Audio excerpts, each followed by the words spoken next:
And good evening. Welcome now to Sikeston, Missouri. It is the site of tonight's Week 6 matchup between Poplar Bluff and the Bulldogs here out of Sikeston. It is homecoming for the Bulldogs. The Mules, well, they are looking to end a 3-game losing skid as the Mules have had 3 straight losses against some really good teams. A few weeks ago at home, it was our homecoming. Mules losing to the Farmington Knights, and then 2 weeks ago it was against Cape Central. That was also a home game for the Mules. Last week in the wind and the rain, Mules getting a loss at Jackson, but tonight we flipped the script on the weather at least, and it is a picture-perfect night with temperatures right now in the upper 70s. By the time this game kicks off, we'll be in the upper 70s, and by the time we end tonight, should be in the low to mid 70s. And the best part is not a cloud in the sky, no rain anticipated.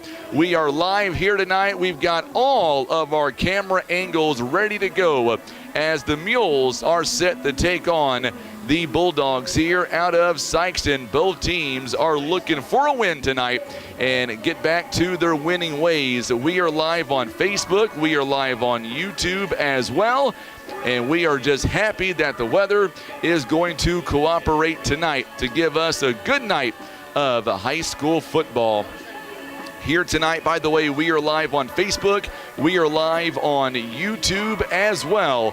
So make sure, and if you're watching us right now on Facebook, make sure and hit that share button for us. Let us know where you're watching from tonight, and we appreciate your support. And then, of course, don't forget, coming up tonight, we've also got for you, we've got Mules football trivia, your chance to win coming up tonight. We're going to be giving away all kinds of great things here tonight. We're going to be giving you a chance to win a gift card from Academy Sports and Outdoors. It is valued at $200 here tonight.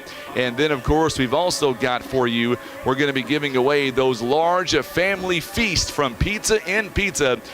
It'll feed 4 to 6 people, and we're going to give you a chance to win that tonight as well. All you got to do is hit that share button for us and be ready for our Mules trivia coming up tonight.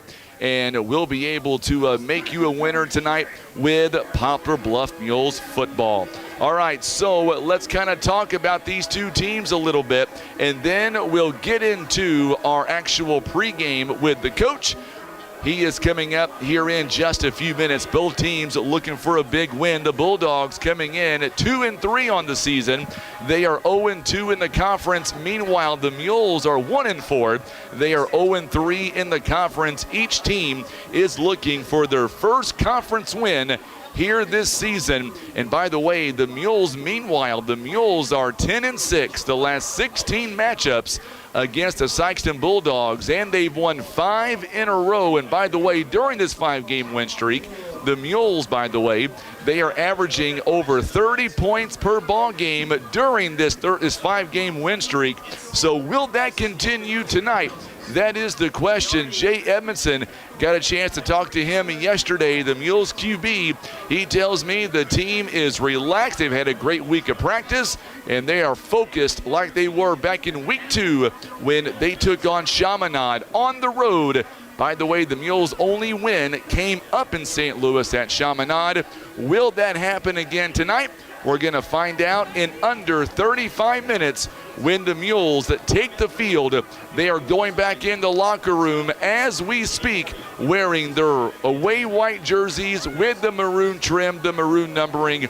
We're going to find out in a mere matter of moments if the Mules are ready for a very good battle coming up tonight against the Bulldogs out of Sikeston. Let's take a 4-minute timeout. When we come back, we're going to talk live to head coach Jeff Mannon of your Poplar Bluff Mules.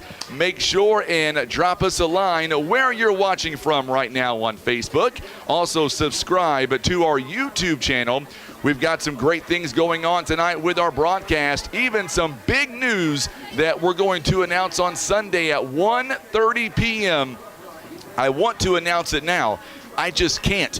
They tell me do not talk about it, do not announce it, but I will tell you it is some exciting news coming to Poplar Bluff. Next week, we're going to make that announcement live at 1:30 p.m. on Sunday, so get ready for that. In the meantime, let's step away. We're going to take a 3-minute break versus 4 minutes. We'll come back in 3 minutes, and we'll talk to head coach Jeff Manning of the Poplar Bluff Mules. You're watching and listening to Mules Football. Coach's interview is on the way in 3 minutes. This is the Southeast Sign and Graphics Mules Radio Network. We know that having a strong defense is key to winning any game, and that's why you need Edmondson and Holt, attorneys at law, by your side. Just like the Mules face challenges with grit and determination, Edmondson and Holt will handle your legal matters with that same drive and commitment. From complex cases to straightforward advice, Edmondson and Holt is the strong local defense you need. For a free consultation, call Edmondson and Holt at 573-785-0127. Tired of wondering where your meat comes from? Country Road Market has the answer. We're bringing the farm straight to your table. From fresh cuts to custom processing, we do it all. Bring us your deer, hog, or cattle, and let our expert butchers work their magic. Skip the grocery store and support your local farmers. Country Road Market is located at 558 County Road 507, just off Highway KK in Wapapillo.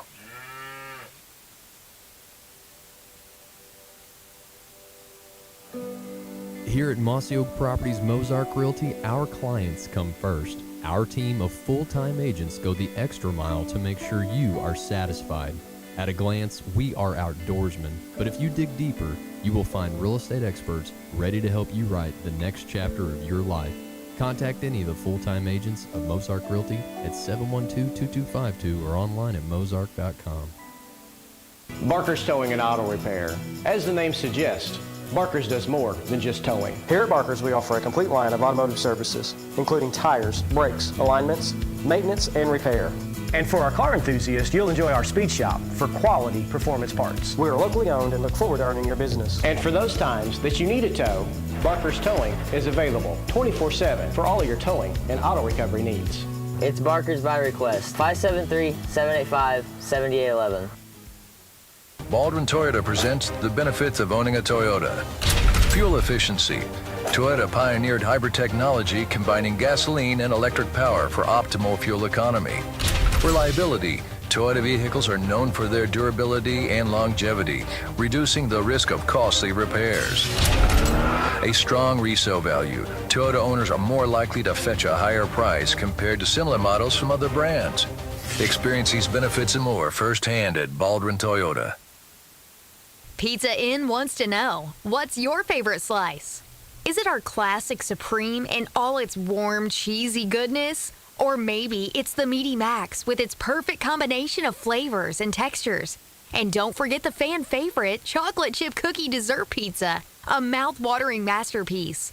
Your Poplar Bluff Pizza Inn serves up all your favorites, so no matter what slice you crave, Pizza Inn will satisfy. Pizza Inn, where family and flavor meet. We're back live on the pregame show. Time now for our coach's interview. It's all being brought to you by Mossy Oak Properties, the world's biggest outdoor brand. Call them today at 573-712-2252 or go online to mozark.com. All right, Coach, so here we go. It is week 6, and the Mules are on the road tonight. We are live in Sikeston. It is their homecoming night, so how cool would it be to kind of mess up their homecoming plans here tonight? Well, you know, Bluff and Sikeston, they're rivals back in the 70s, 80s, pretty seriously, even farther back before that. So, you know, anytime you can get a win on the road is a big win, Frankie. So let's go back to last week. You and I did not get a chance to talk after last week's ball game at Jackson, and I said coming out of halftime that first possession for the Mules was going to be very critical. Did not go the way that we had planned. Walk us through the second half last week. Yeah, the kids came out. We played a pretty good first half. I mean, there's some things that we tried to clean up at halftime. It was still a two-score game at that point, and you know, we just got bit by the turnover bug in the second half, and the wheels kind of fell off. I think they scored 3 times in 2 minutes or something like that, and it just took kids a minute to snap to and start going back to focusing on fundamentals and things like that. But the No, I don't feel like they gave up, once everything got going. But we definitely had to work on some things this week to correct some of that stuff. So. And I did want to ask you, what was it like coaching last week and all that wind and that rain? I've been here now for 16 years, and I do not remember a ball game that was quite that windy the whole night. Yeah, you get a game windy. We played like that in Cape a few years ago at districts. You just have to take the wind into account when it comes to, possessions and things like that. But as far as the rain and everything else, once you get to coaching, once you get to playing in it, it just becomes part of the environment. You don't really notice it. So let's talk about the Sikeston Bulldogs here tonight. And I thought last week against Farmington, their quarterback, Baker Pierce, he had one of his better games, 18 carries, 118 yards.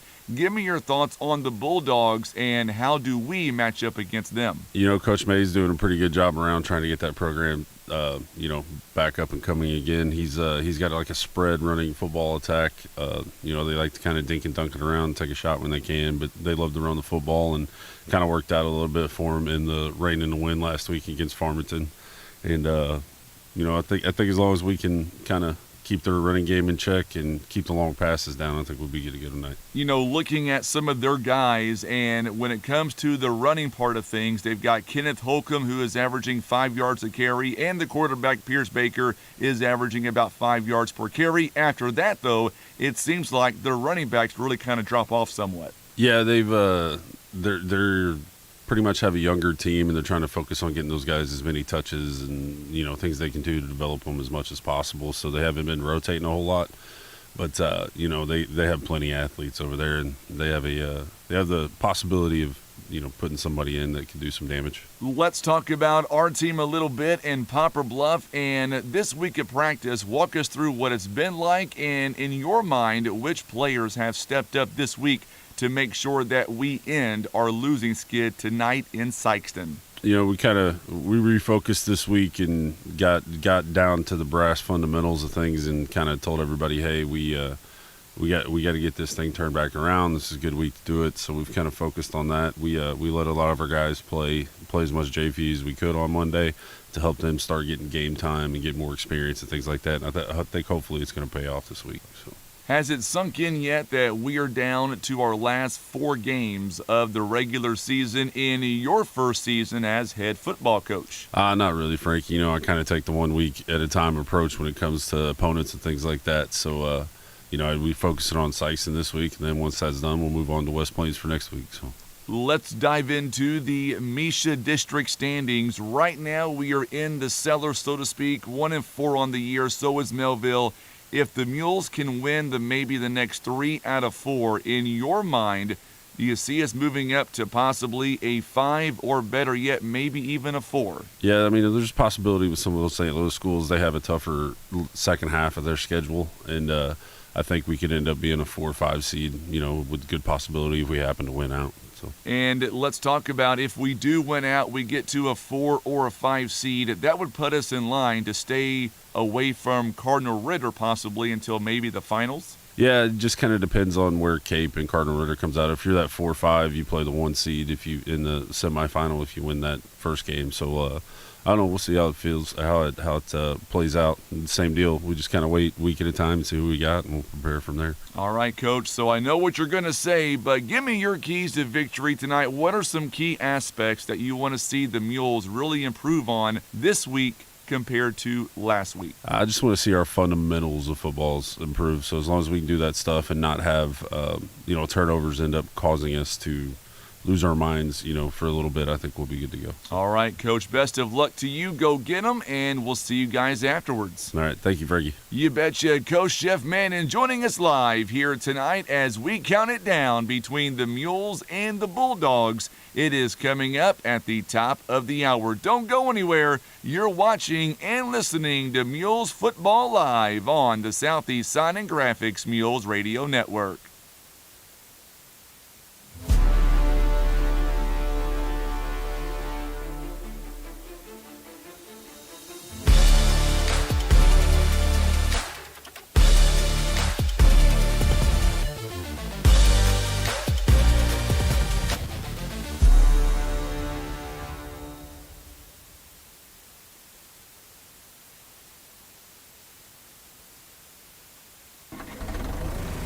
Attention farmers.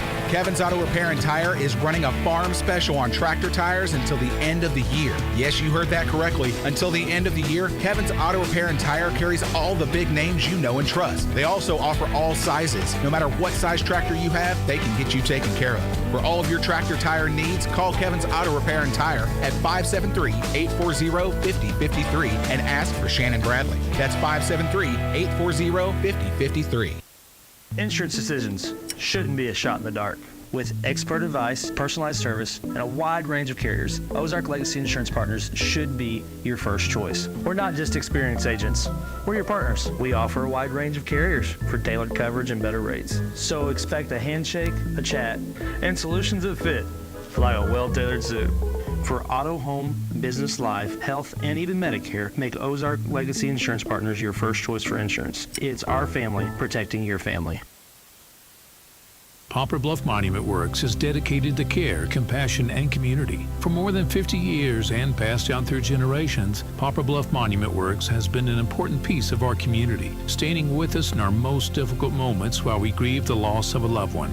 Poplar Bluff Monument Works is there to guide you through the entire process. From vision and design concepts to the expertly etched stone monument that beautifully reflects your loved one's life. Poplar Bluff Monument Works, memories carved in stone.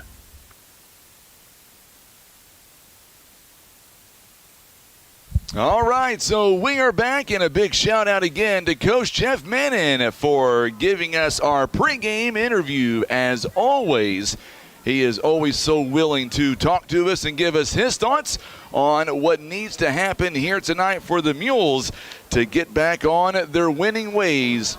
And here tonight, the Mules team is still in the locker room. We are awaiting for the teams to come out. Mules are going to be wearing their away white jerseys with the maroon trim and the maroon numbering. As for the Bulldogs, they're wearing their home black jerseys with the red trim and the red numbering.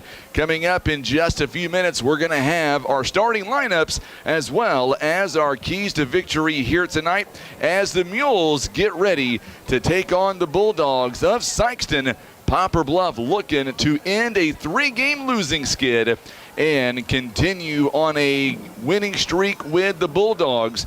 They have won 5 straight against the Bulldogs, and during that 5 straight, they are averaging over 30 points a ball game. So will that continue tonight? We're going to find out here in a mere matter of moments. Looking at the Bulldogs, we've got about 21 minutes now until we kick off. Their ground game is a 1-2 combo. Kenneth Holcomb is averaging about 5 yards a carry, 1 touchdown this season. And Pierce Baker, he's also the QB. He is averaging 5 yards a carry, 6 touchdowns on the ground. Through the air, Pierce Baker is 57% completion rate. He is 55 of 96, 527. He's got 4 touchdown passes to go along with 4 interceptions. On the other side, you look at the Mules right now, Jay Edmondson, he is also the QB. He is averaging 7 yards a play, 53 attempts, 383 yards, 4 touchdowns. His longest this season is a 42-yard touchdown run. Caden Jenkins averaging 8 yards a play. His longest touchdown run is a 48-yard scramble. 34 carries, 270 yards, 1 touchdown. And then Devin Ferguson, he's got 3 touchdown carries. He is averaging 4.5 yards per play, 41 attempts on 185 yards this year. Through the air, Edmondson, 54% completion rate. He is 59 out of 110, 651. He's got 3 touchdown passes. He's got 6 interceptions so far this season. Those are just a few of the headlines here tonight as we get ready for a game tonight. Looking over at social media, TJ Neal tuning in, as is Stacy Rommel. Nicholas Thompson watching us. Miss Regina Chappelle tuning in. Mary Faust is tuning in. Glad to have you alongside. Whitney Alston is hanging in there with us. Also, Tommy George watching us as well. Rebecca Osborne is hanging in there. And my good buddy David Hadley, he is tuning in all the way in St. Francis County. Appreciate him always tuning in as well. And we've got some good Mules trivia coming up tonight. My good buddy Brian Rosner once again this week stepping up to give us some trivia questions. So I've got to give him the kudos for the trivia questions. Tonight he is right beside me, and this time around we both can see. So the goal tonight is we're going to help each other out when it comes to the stats. He'll do the majority of them, and I'll be the guy that gets to read them off. How about that? I'll give him the credit. I'll be taking a little bit. I've got Rusty Hendricks to my right. He is the play-by-play guy for the Bulldogs out of Sikeston. Appreciate him. And by the way, recently him and his lovely wife just had a baby. So now he is welcome to fatherhood, my friend. I was going to try to get him on the air with me, but he decided to walk out the door for whatever reason. All right, TJ, keep that to yourself. Don't say it on here anyway, because I can't talk about it until Monday. I was not given the green light until Monday to talk about that. So, by the way, some big games going on tonight just up the road from us. Big game between Cape Central and Jackson. That game is going on. That one will determine the conference. So that's going to happen later on. Brian, you want to grab a headset for a minute? You've got plenty of room there, I think. So, Brian, tell me real quickly, it's nice to be indoors to where we can actually see and we can actually collect our thoughts. I'm not sure. Oh, you know what? I gotta plug in your mic. Let's try that again, Brian. Was that the bad one from last time? No. Yeah, it was, for some reason, I had it unplugged. Frankly, was scrambling here before to get this mic. Well, I had a mic cord go down on me, so I had to scramble and get things working, but now we can hear you. There's always one hiccup. You know, always I had one little problem in, like, my stories. There was always a misspelled word here, a mistyped word here or there. You gotta find it's, there's little fun things that keep people on their toes. It keeps you on your toes indeed. So tell me tonight, as you got a chance to watch up close and personal last week like I did, I think tonight is a rebound week for the Mules. They are acting as if they're prepared, and I know losing last week in Jackson, at least from where I'm sitting, it lit a fire underneath the team, and I'm thinking that tonight we're going to see a much different Mules team right out of the gate. Oh, yeah, absolutely. You come out and you take care of business for, you do your job, obviously, and the chips will fall where they are. But, last week they were, within striking distance at halftime, but, gave a few turnovers away, and that was the difference, and that's really been the difference all season for them. I mean, what's the turnover ratio? Like minus 400, it seems like. It's actually it's -7, but it feels worse than that. It feels worse than that. I mean, and 63 points of opponents have scored off turnovers. So that right there, has been a storyline to watch. So as long as the Mules take care of the ball, take care of the clock, and score when they get inside the 20. That's all you can do. And defensively, like I said, this team can be explosive. They run that little jet sweep, man in motion, and then they can run a RPO off of it. So it's going to be kind of interesting to see. It's kind of like assignment football where you got this guy, I got that guy, and so defending the run has not been the Mules' strong suit in the last few weeks because of, especially against Farmington. It's hard to keep track of the ball against Farmington. You're gonna miss a few of those, but those big plays are really hurting the defensive side. So if you make them earn every yard and take care of business, I mean, that's all you can do every night. By the way, Brian, you've got a fan. David Hadley says, a big fan of yours. He idolized you when he was a teenager because he wanted to be a sports writer. And then he found out how much I made. And then he found out, and he went 2 corrections instead. Smart man. He went the other way. Yes. So we're going to be hearing from the marching band here out of Sikeston. Also coming up, we will have the national anthem momentarily. I tell you what, one thing for the Mules, what I'm looking forward to is I'm looking forward to seeing whether or not tonight the Mules has that confidence coming out of the gate. And if I know Coach Manning the way I think I do, if he wins the toss here tonight, he's going to defer. He wants that defense out there to make that statement off the bat. He told me in the pregame the offense has got to do a better job of keeping on the field and having long, sustained drives versus short scoring plays. I would say the time of possession has been in the Mules' favor this season. It has been. But I don't think I added it up last week actually, because that's a hard thing to do every week is to average that out. But that's a lot of math. They've had the short possessions have not been that those are the things that really slow down the game a little bit for you if you don't get going. And so, out of the Mules' 51 drives, I mean, they've had only 7 that were 10 or more plays. And so that's kind of telling that, either they're getting the big plays, which are not really they've only had 18 plays of 20 yards or more. So they're not getting those big plays, and they're not getting those sustained drives. And that's why you've only, scored 76 points this season. So, and I love this part of the program here. The last couple of weeks we've had the opportunity. I want to break down our districts with you because you're kind of the guy that breaks down the numbers and you kind of see things from a different perspective. Okay, let's play hypotheticals here. Let's say the Mules win tonight, and let's say we win next week. It'll be a tough game against West Plains. And then Kennet on the road, setting up a stage in Hillsboro the last week of the year. Let's say the Mules go 3 out of 4 the next 4 weeks. Is it possible where the Mules, we're going to be listening to our national anthem. Then we'll come back with that question with Brian Rosner. Here is our national anthem performed by the marching band of Sikeston.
Is our national anthem by the marching band here out of Sikeston. So I've got a confession to make here last week, Brian, as I can officially say this was Tim's fault. Last week I had my crowd mic hanging out the window and I couldn't figure out why I couldn't hear anything. Now I know the cord malfunctioned, and now we're good to go. So there you go. It's always the simplest thing first, Absolutely. Yeah. Well, in our neck of the woods, if something is going good, it's my fault, but when it goes bad, it's all Tim's fault. Yeah, so what I want to talk to you about is our district seeding, and right now we are in the 7th spot. We don't have any games coming up where we're going to be able to get points. So if we win 3 out of 4, best case scenario, where do you see us falling? I mean, we're rising to, for that matter. Yeah, it's tough because St. Mary's is going to have a tough run. Webster Groves is a little better. Melville, finally into their losing streak, so which was at 15 games, I believe, and it was a tight game with Webster Groves. So, I think you can climb above maybe Webster Groves, maybe get above St. Mary's, but obviously losing to Farmington and Central, you're not going to be able to leapfrog them because if Farmington's right behind Poplar Bluff in the standings, then they automatically get to jump over them because of the win head-to-head. So, right. So the best you're looking at is maybe the 4, which would be nice to get to host. So, are you saying that it's possible the Mules could host a first-round game? I mean, anything's possible in high school sports, but you're going to have to win out, and you're going to have to score 13 points. Win by 13 every week. And you're going to have to get some things go your way because we're not going to pick up those bonus points like we did last week at Jackson. Nope, absolutely not. So let's say that we end up being a 4 seed. Is that where we want to be? Do you see a Cape Central leapfrogging a Cardinal Ritter? I know Coach Manning seems it's possible. What do you think? Cardinal Ritter is just going to be. They're tough. They're tough, and they've got a tough schedule coming up. Like. They have this week off, but then they play a team out of Kansas City, which is that's tough. They've just got a really tough schedule. I mean, they went to Louisiana to play a state championship team, and they won 36-20, on the road. And so they beat a Lift for Life team, which is a really good small school in St. Louis. They beat them 50 to 16. And so, and those guys, the Jackson guys were telling us last week that they're for real. And so, I think going into the playoffs, you want to look about getting better each week, starting this week. Put those 3 games behind you. It's over with. Learn from your mistakes and capitalize on what you did right and grow on it. And if you can do that, starting this week, and then let's build off that next week, and then again and again until you get to that playoffs, and then anything is possible. Like I was saying, I was talking to Coach Gene Best today, and we were talking about you get one game to beat somebody, anything's possible. So, that's all you need is that one game. Well, let me ask you this real quickly, because tonight you're going to be the guy that I can give the credit for when it comes to our trivia questions. And I got to tell you, man, I've never seen anybody quite as knowledgeable as you are when it comes to football, basketball, whatever it is in Poplar Bluff. I love our trivia questions here tonight. I want to give a sneak tease, but I'll wait for a little while. What gave you the motivation behind the 2 questions here tonight? We're talking about okay, so the first one is, without giving it away. I kind of went a different direction than what you had wrote, but, it's one of those things where I'll let you kind of read it to yourself a little bit, but it came from you, so that's all that matters. Yeah, that's a good one. So, that's a good, and you know what, I won't give the hint out, but I will say, like, all those trivia questions, they came from Bob Gray, who was a longtime sports editor of the Daily American Republic. So every year he would clip out all of his things that he put in the paper about the teams, and he would put together a little package of like a scrapbook basically, and all those things were kept at the Poplar Bluff Museum. And so when I got here in 2001, when you come into a community and you want to learn about the teams, you give that historical perspective of things. That's the most important thing that you can have. And when Mr. Gray left those things for me, it was very helpful. And I was lucky enough to know Mr. Gray. He was a scorekeeper of the book when I got here, and now it's kind of a privilege to kind of keep doing that for Poplar Bluff and during the basketball season. And so a very stressful evening, but still a good way to spend a night. I was just watching Eric Dow, the number 80 of Sikeston, when he come out. He was doing backflips. He is a 5'11 freshman. Let me tell you, that guy, I can't do backflips. Can you? I can't even do a roll off the bed. That's just that. No, there's nothing moving on this. Let's talk about keys to victory real fast. Here we got 6 minutes to go until we kick off week 6 of high school football. Our keys to the victory tonight. It's all being brought to you by Kevin's Automotive and Tire. Let's step away for 30 seconds. Let's hear from Kevin's Automotive and Tire on the Southeast Sign and Graphics Mules Radio Network. Do you feel that rush of adrenaline? That's the feeling of over 100 years of Poplar Bluff football excellence. Let's make some history. And touchdown!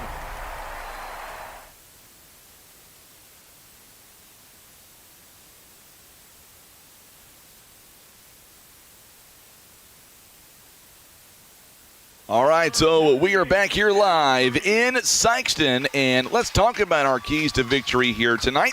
It's all being brought to you by Kevin's Automotive and Tires. All right, Brian, you were with me last week in Jackson, and I'm assuming we're going to see a lot of changes made offensively for the Mules. In your mind, give me your offensive key to the game, and don't say score more points than Sikeston. That's always a given, yeah. It's always a given. Turnovers obviously are always the number one. I'll say that every day, and twice on Sunday. And then, taking care of the ball, making them, not giving up those big plays. Anything over 10 yards a play on defense is not a good thing you want to see. So to do that, you got to wrap up and get some pressure in the backfield from the defensive line, and then that way the linebackers can get in there and make some hits early. And hopefully the safeties don't make a lot of tackles. If your safeties are making tackles, that's never a good sign. So hopefully we can see the Mules slow down Sikeston a little bit, and then on offense move the ball as much as we can. And last week in a rainstorm like that, after the game, I was talking to coaches like, 10, 15 years ago, we would have never seen anybody throw the ball one time. And what did we throw last week? There was a good number of passes. So, the turf and the technology of the game has really evolved. So tonight it's beautiful. One of the rare games where it's on a grass field, which I can't believe I'm saying I'm an old timer, but I enjoy those turf fields and seeing those guys. But footing is going to be a little difficult in the middle of the field. So it's going to be a great night for football. Really pretty, and of course it's homecoming for Sikeston. So as the road team, you always want to wreck somebody's homecoming. Absolutely. I'm glad you brought that up, that it is a natural grass field, because it is one of the rare times that we actually play on grass, and I wonder if that is an advantage to Sikeston versus Poplar Bluff. Yeah, I forgot to ask Coach if they would practice on the grass. They did. They practiced. Yes, they did. You always want to practice on it and get your footing right. But it's a really beautiful field they got. They do a great job here, and it's obviously going to wear in the middle this time of year. But it's pretty good footing. I was down there pregame, and it's kind of a thicker grass, so it's not gonna swallow anybody's foot up. But you're definitely going to have to have your spikes on tonight. Let's meet our captains here tonight. First of the Bulldogs, number 12, Pierce Baker, a 6-foot junior, weighs 175. Also number 14, Daryl Jordan, a 6'3 senior. Number 44, Luke Gadberry, a 5'11 senior. And number 72, Demarius Brown, a 6'1 senior. For the Mules, it is number 3, Caden Jenkins, a 5'11 junior. Number 9, Spencer Nunn, a 6'2 senior. Number 10, Hunter Clifford, a 6'1 senior. And number 12, Derek Burton, a 6'2 senior. Those are the captains here tonight. The head official now talking to both on the Mules and the Sikeston Bulldogs. It's like Sikeston may have changed a captain on me. Instead of Pierce Baker, it'll be number 3, Kendarius Love. He is a 5'11 senior. So now Love, the Mules are going to be the one to call it. It looks like Hunter Clifford is going to be the man to call the coin. Is he going to call heads or tails? Brian, if the Mules wins here tonight, the toss, will they defer or will they take the ball first? Well, first of all, tails never fails, and here we go. Here we go. It's in the air, and I believe Sikeston won the toss. They are going to defer, it looks like. Yep. So they're going to defer. The Mules will have the football to begin with. When we come back, we're going to stay here. Let's introduce you to our offensive lineup here tonight. Our starting lineups are being brought to you by First Midwest Bank. The Mules are going to receive the ball first. Sikeston will kick off. They will kick off left to right. Let's meet the defense here by the Bulldogs. At defensive end, number 27, A.C. Dixon. Also, number 14, Daryl Jordan. Defensive tackles, number 72, Demarius Brown. Number 54, Wesley Patterson. Outside linebacker, number 11, James Leeper. The inside linebackers are Luke Gadberry, a 5'11 senior, and number 8, McGill, a 6-foot sophomore. The corners are Kendarius Love, number 3, a 5'11 senior, and number 36, Marcus Sanders, a 6'2 senior. The safeties are Mason King and Jaden Wiley. That is the defense here for the Sikeston Bulldogs. We'll meet the offense here following the kickoff by the Bulldogs. It is week number 6. We are so glad that you are hanging out with us tonight. We are going to give away a gift card valued at $200 tonight. Ooh. To win that gift card later on tonight, hit that share button for us, and we want to hear from you. Colt Clifford is back to return deep, as is Devin Ferguson. He's Brian Rosner. I'm Frankie Castile. Tim Hicks is up top. Here we go, Mules fans. We have waited all week. It is week 6 live in Sikeston. Here is Batista, and we are underway. There is the kick right to Clifford back at the 4-yard line. Clifford gets some running room up the gut, and he'll be out across the 30-yard line. And that is where the Mules will begin their first set of plays. It'll be 1st and 10, Poplar Bluff, and it'll be all the way out to about the 31-yard line, maybe 30-yard line. It's going to be right there on the 30-yard line. Here is our offense here tonight. Left tackle, Kyler Wilson. Left guard, Chase O'Neal. Our center is Cade Bussey. Right guard, Lincoln Warren. Right tackle, Carson Dickin. Our wideouts are Dylan Hall, Derek Burton, also Hunter Clifford and Colt Clifford. Running back, Devin Ferguson, and Jay Edmondson gets the first pass out in space, and it's going to be a Subway first down as Hunter Clifford, the first catch of the ball game. It is already in Sikeston territory, and boy, Hunter needed that catch like you wouldn't believe, Brian. Big first down for the Mules. Yeah, it was got it off the right side quick. They had 4 down linemen, and they were going to bring a little pressure, and Jay got it off quick, and he had a little bit of he had a blocker in front of him, so it was good pickup for the Mules there. All the way down to the Sikeston 24-yard line. That is 46 yards. Longest catch by Clifford. This time it's going to be a handoff, or it's going to be a keeper by Edmondson. He is going to be close to another Subway first down. We'll see where they give him. He's inside the Baldwin Toyota red zone. And we're moving those chains as it's already another 10-yard gain by the Mules QB. It is a 1st and 10, Poplar Bluff. And they're going to mark him down at the 14-yard line. 2 plays and 2 first downs. That is the way the Mules wanted to start this ball game. We're going to see a lot of firecrackers tonight, Brian. I got a feeling on social media. Ferguson now going to line up right beside the QB. Edmondson now hands it off. No, it's going to be a keeper himself. He'll be tackled near the 4-yard line. Good keeper there by Edmondson. Read that very carefully, and that's going to be close to a first down, maybe just shy. Boy, he gained about 9 yards on that play, all the way down to the 5-yard line. 2nd down and 1. Mules can get one more first down before they've got to punch it in. Mules inside the red zone, trying to score it here early against the Bulldogs. Ferguson lining up right beside Edmondson. Here is the snap. Handoff to Ferguson. Ferguson has a Subway first down. So Ferguson a couple of yards on the play, and the Mules now in striking distance. It is a Subway first down. Mules on the 4-yard line, gained just a yard to get it into first goal range. Mules here inside the red zone trying to punch it in. Poplar Bluff so far this season inside the Baldwin Toyota red zone at 56%, 5 out of 9. Let's get it right here, boys. What do you say? Edmondson bounces outside. He'll walk it in the end zone. Touchdown, Mules.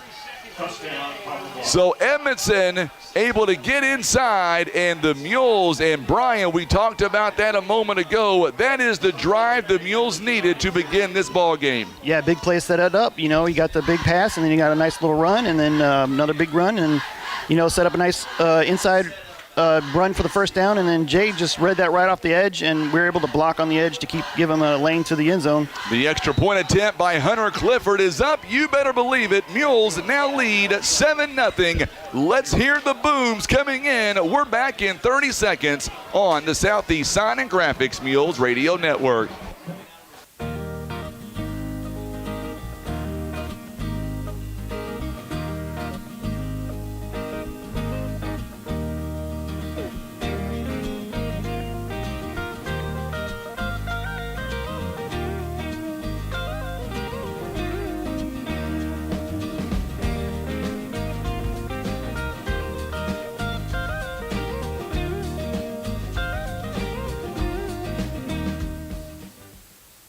Well, the Mules off to a fast start here tonight. 1 possession, 1 touchdown, and that's how you start. Brandy Morey says absolutely.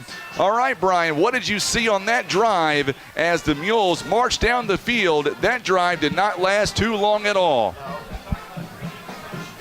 That's on you, my friend. There you go. Yeah, I have a bad habit of putting a pencil in my mouth, so if you hear me bump the microphone every 5 seconds, I'm sorry about that. Yeah, it was a great drive for the Mules, and you know, they capitalized on that big play to start it. So let's see if the defense can get a 3 and out. It's going to go out of bounds there. Good job there by the special teams that time. by Keon Atkins, letting it go out of bounds instead of being all the way back at the 20-yard line. 1st and 10 on the 35-yard line for the Bulldogs. Going back to that last drive, that was an incredible pass by Jay Edmondson to Hunter Clifford. I tell you what, the Mules needed to get that done. And it wasn't a long pass. Obviously those little short bubbles, they call them spot and bubbles, where you're just trying to get the short pass out to the flat, to the right, the sidelines, and then you got two guys out there. Usually one's going to block and one's going to catch. And if you hopefully, the corner was able to miss. He was trying to go for the ball instead of the player, and was able to turn that upfield. Good job by Bryce Dobbs on the tackle quickly on the ball carrier. Baker not able to get much, the QB for the Bulldogs. Or make that Kenneth Holcomb, rather, the ball carrier that time. So Holcomb not going to get much.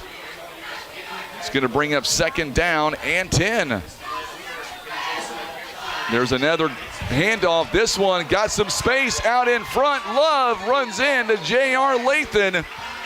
And that'll be a 1st down for the Bulldogs as Atkins, gets the ball. And he'll be near midfield all the way out to, or he's going to be beyond midfield. He'll be in Bluff territory to about the 47-yard line. There's that jet sweep there where they're going to put the man in motion, usually on the receiver, and then the quarterback can either give it to him or keep it or hand it off. And boy, good job there to Luke Gadberry. This time Connor Stevens making a tackle from behind. Also getting the tackle was Colt Clifford as well. So Baker finds a Gadberry. It's going to be another 1st down. And one thing they are doing right now, they are moving the chains all the way down to the 36-yard line.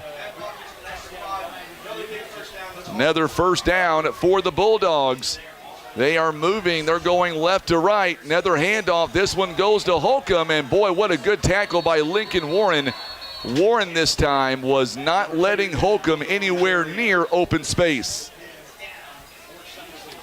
And they're going to say, I don't believe he gained a yard on that play. No. 2nd down and 10.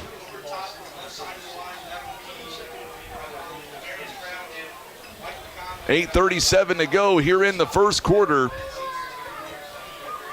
I know Tim is working on the clock camera right now.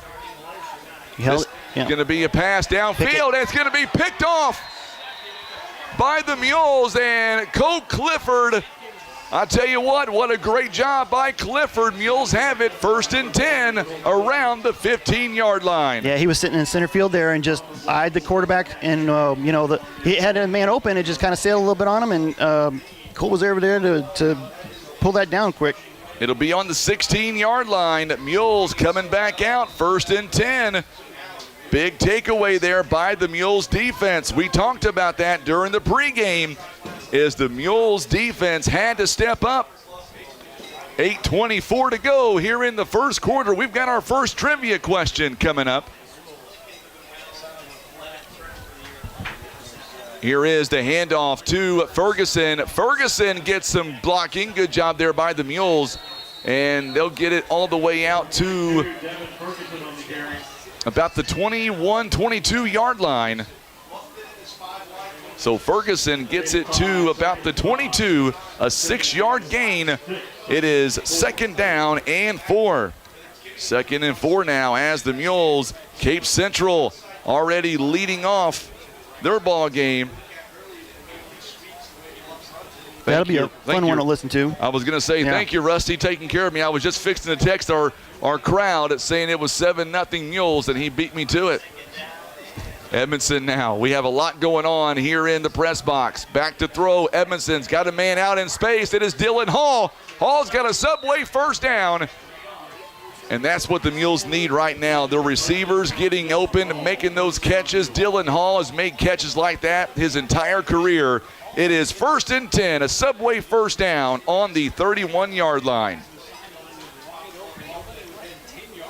7:34, or make that 7:30 to go here in the 1st quarter. I know Tim is working on that camera clock right now. 1st and 10 Mules. Mules have a 7-0 lead. Edmondson, shotgun formation. Now Ferguson's going to line up right beside him.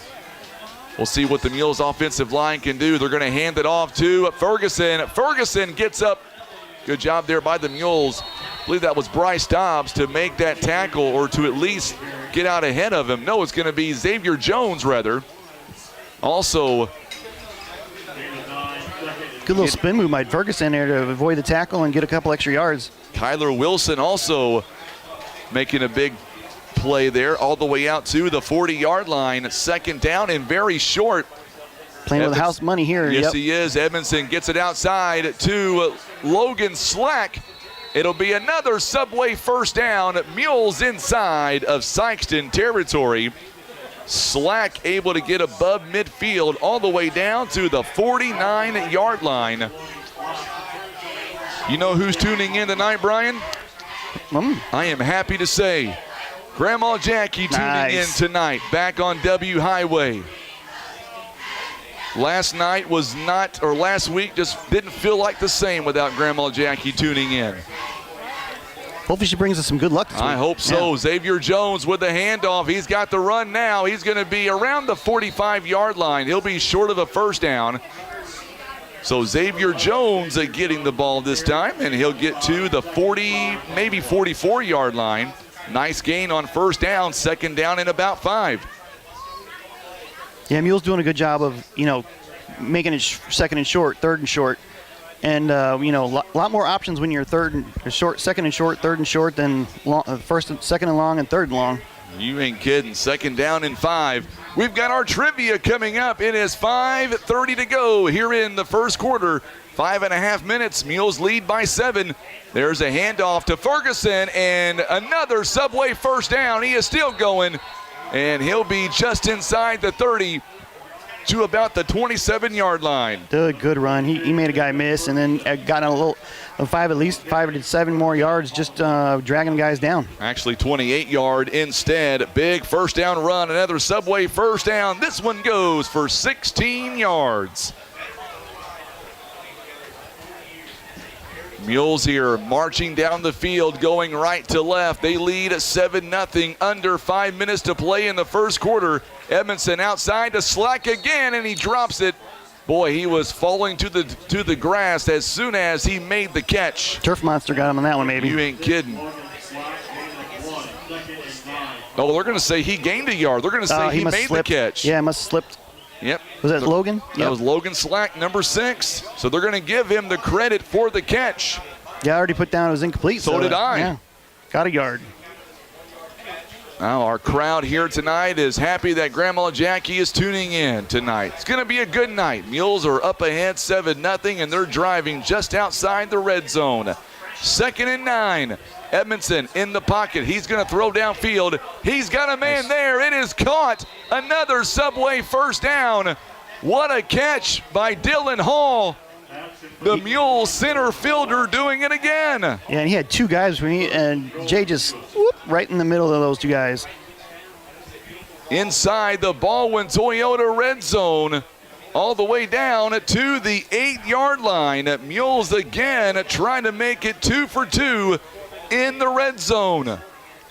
This time an empty backfield for Edmondson. 4 wide out package, 3 to the far side. Edmondson's going to throw this one to Colt Clifford. Clifford got a flag coming in late.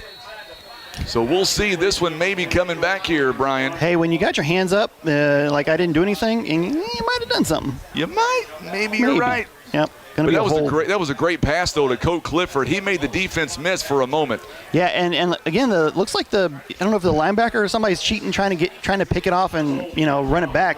But if Jay's getting it over his hands and into the receivers, so yeah, that's going to be a 10 yards coming back. And that's going to be, you're going to mark him down around the 13-yard line. It looks like. So we're going to get a timeout here. So timeout called. So while we have a timeout, let's go ahead and let's do our first round of trivia. We're going to hold that gift card here until the second half. Let's do our first trivia question. The Poplar Bluff Mules' first ever playoff win against Sikeston was in what season? It was the first ever playoff win against the Sikeston Bulldogs. Ever. First playoff win ever. First playoff win ever. What season did this take place? 1984, 2001, 2004, or 2011? Let's hear from you right now. The winner is going to get a large family feast from Pizza Inn in Poplar Bluff. It'll feed between 4 and 6 people. Not in my house, it won't. In my house, it may feed just one person. I'm just saying. We're a hungry crowd where I live, Brian. If you know the right answer, go ahead and hit it, and we will have your answer coming up at halftime. Your chance to win. By the way, coming up in the second half, we're going to be having our big giveaway. We're talking about a family feast and a gift card worth $200, courtesy of Academy Sports and Outdoors. Edmondson taking off. He's going to get all the yards back, and touchdown. Jay Edmondson on 1st and goal runs it in the end zone. The Mules now lead by 2 scores. Good run here. It was a read option. He saw the guy commit, and so that opened up a little lane for him, and AJ was able to bounce it around there and easily, I don't think he got touched there at all, for 13 yards. Now the extra point attempt is on the way by the Mules. It is the Ozark Legacy Partners extra point. This one is up, and it's no good. It'll stay 13-0. We're back in 30 seconds on the Southeast Sign and Graphics Mules Radio Network.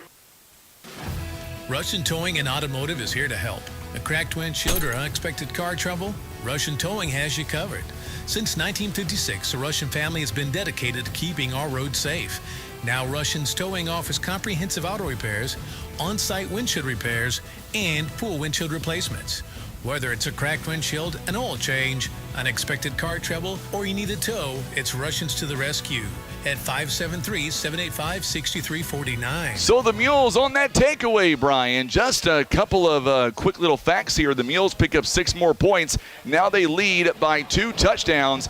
And we said this during the pregame. I know Sikeston may not be the quality of team that we're used to, but I'm just saying those games that we have faced, Jackson, Sikeston, Farmington, even Chaminade, we are seeing a much different team right now. The ball is dropped. The Mules may have recovered it. I believe the Mules have got it. We'll see. Mules is on the ground, and who's got it? No, Sikeston's going to get it. Good job by Logan Slack, also out there.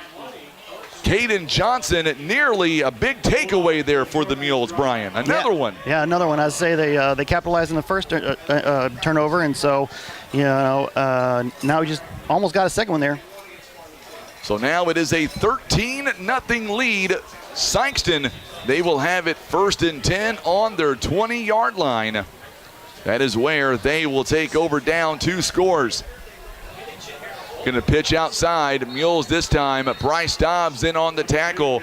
Also Connor Stevens, J.R. Lathan. Holcomb is going to get a couple of yards on the play. We'll see where they mark him down.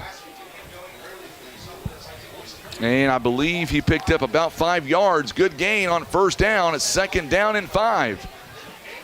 Coming up on 3 minutes here to go in the first quarter. Mules lead it here by a score of 13-0. 303 bingo. 303. Another handoff in this one. Mules are right on top of him. Aguilar that time. Also Dobbs, Lincoln Warren, Grant Wood in on the tackle as well. Is that Holcomb again, the ball carrier? Yep, Holcomb was the ball carrier that time. And got a yard. Got a yard. 3rd down and 4 now. Mules defense trying to make a big stop here. This is the first 3rd down of the night. It is.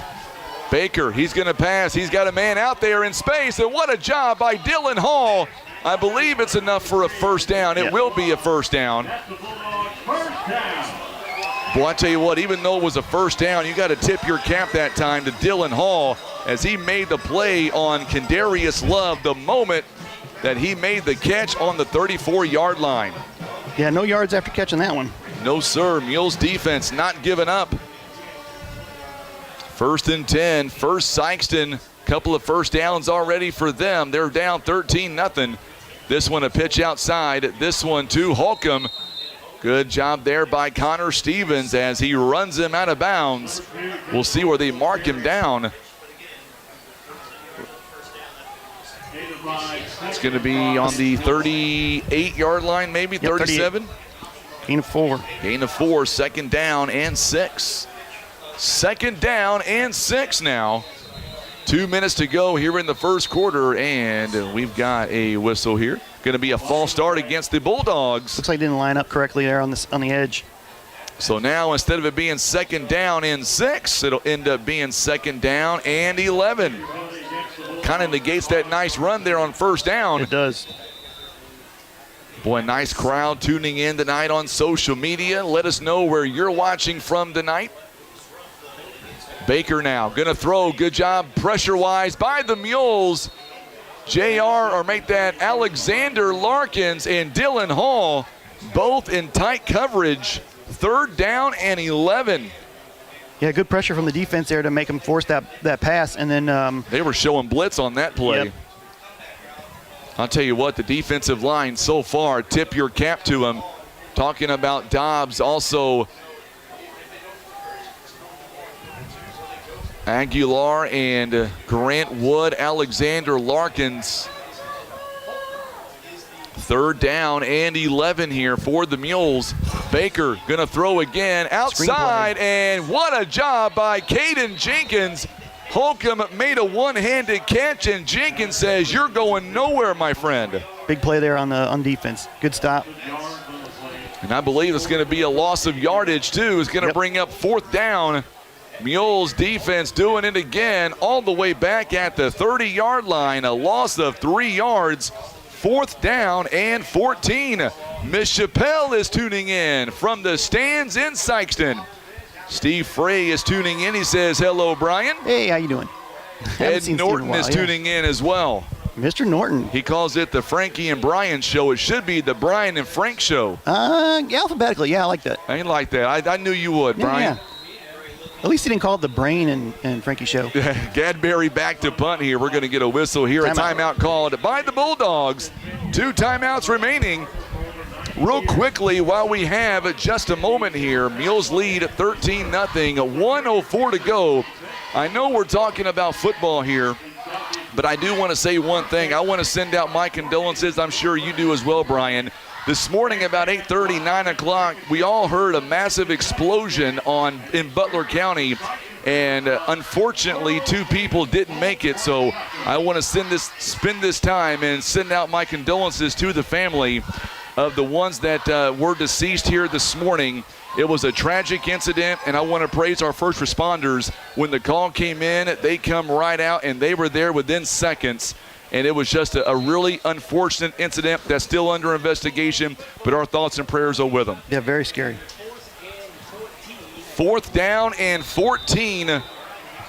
Mules defense. Gadberry back to punt. He is standing inside his own 20-yard line. Oh, it's over his head. It's going toward the end zone. They're going to have to kick it. Oh, what a good job by Gadberry. Got it in the end zone, still kicked it out of there. And Sikeston, very fortunate. That is not going to be a safety. Instead, it'll be 1st and 10 on the 44-yard line. Boy, Gadberry, what a great heads-up play for that senior. Yeah, that was a really good job of being able to get back there, keeping cool and getting off a punt. He, obviously the guys were running at him. He knew exactly how much time he had and got it off. Couldn't get much on it, but got it off. Mike Miller is watching from Parrish, Florida. How's the weather down there, my friend? Once covered a game in Paris, Illinois. I've never been to Parrish, Florida. I have no idea where it's at. I'll be honest. Oh, they're going to call. Nope, it's 44. The announcer said 49. It's 44-yard line. So Mules coming back out leading by 2 scores. It is 53 seconds remaining here in the opening quarter. Going to be a handoff to Ferguson. Ferguson near the 40-yard line, maybe the 41, depending on where they spot him. Good gain on 1st down. They're going to say 41-yard line. That was Devin Ferguson, was it not, yeah, Brian? I got okay. Yep. The announcer said Colt Clifford. I don't think that was correct. Well, Colt's got number 20s. Those 20s are a little bit confusing sometimes. But I don't see Colt Clifford out there. Yeah. He's out there as a wide receiver. It can be difficult when you don't know the team you're playing. Right. Yeah, it's tough. Edmondson going to pass this time to Hunter Clifford. He's got a Subway first down. Boy, nice spy, Jay Edmondson. By the way, there's a special deal going on at Subway. Take a picture of this broadcast and keep that on your phone. And when you go in the next time, you get $2 off your meal. How about that? Yes, can I do that? Can I take a selfie of us? You can do that. It works. It's courtesy of Subway in Poplar Bluff. All the way down to the 32-yard line. Mules are moving again. 1st and 10. Make sure and take a screenshot of this broadcast. Take that in and show the fine folks at Subway and get $2 off your next purchase. Edmondson back to throw. He is dancing inside the pocket. He's going downfield. He's got a man in the end zone and incomplete. Boy, the Mules, that was intended for Xavier Jones. Also, Logan Slack was in there. Incomplete. I would say that was intended for Xavier Jones. Yep, and that's going to bring the end of the quarter, too. It is the end of the first quarter. Mules lead at 13-0. We're back in 1 minute on the Southeast Sign and Graphics Mules Radio Network. Whitworth Gift Chest Jewelers is a third-generation family-owned jewelry and repair store who have served the Poplar Bluff community for over 60 years. Our family has always worked hard to provide the finest jewelry creations and service imaginable. Maverick Glass offers repair of automotive, commercial, and residential glass, including mobile repair services. From a chipped windshield to a custom glass shower, remember Maverick Glass. Thank you for making Maverick Glass the area's leading glass company for more than 30 years.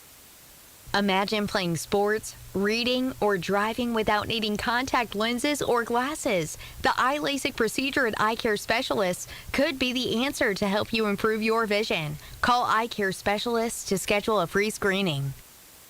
Here's a quick and easy test to see if you need new tires. Insert a penny upside down, and if you see the top of Honest Abe's head, your tread is too low. If you don't, you're good to go.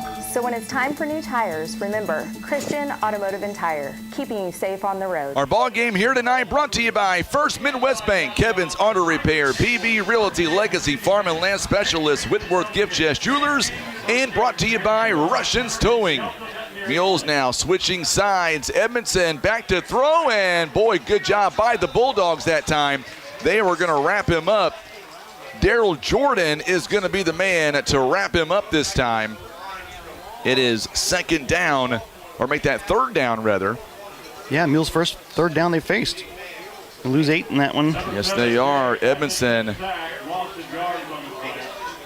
Going to be a sack on the play.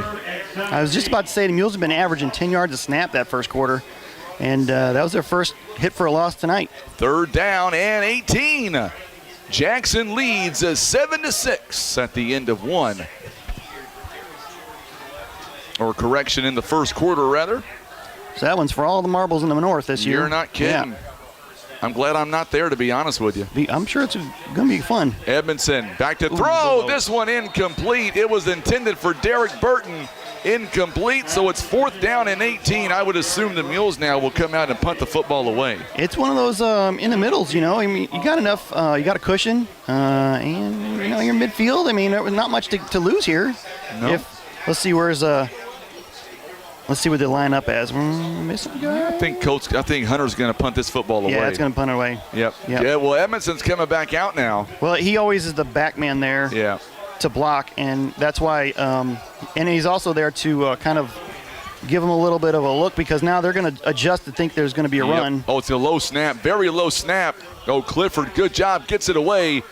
This one, get in there. Yes, sir. It's going to angle inside or right around the 10-yard line. They're going to say 1st and 10, about the 11 is where Clifford pins them down. A very good kick by the Mules.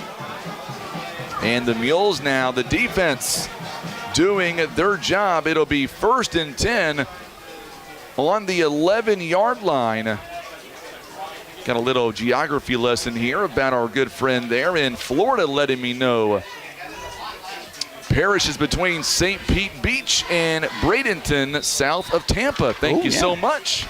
Never been there.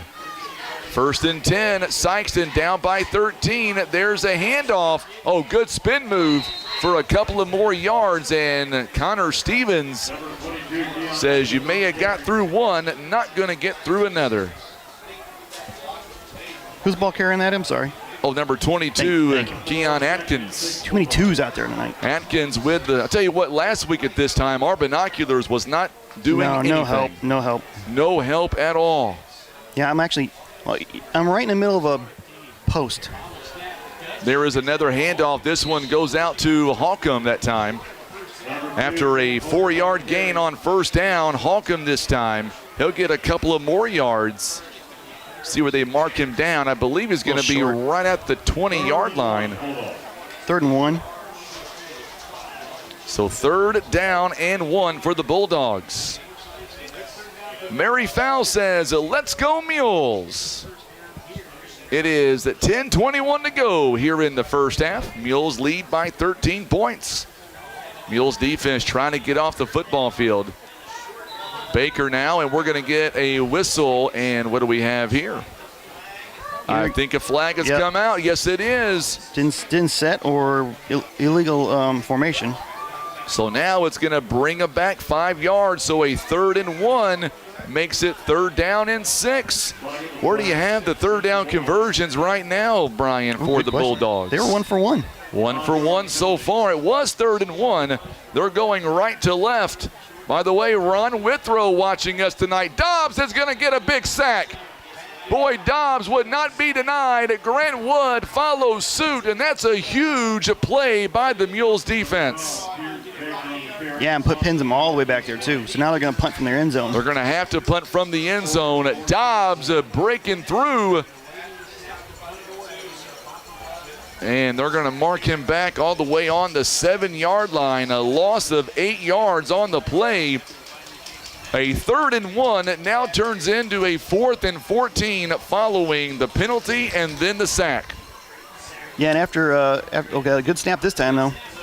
Gadberry gets it out, and the Mules are just going to let it bounce. Smart play there by Devin Ferguson, rather.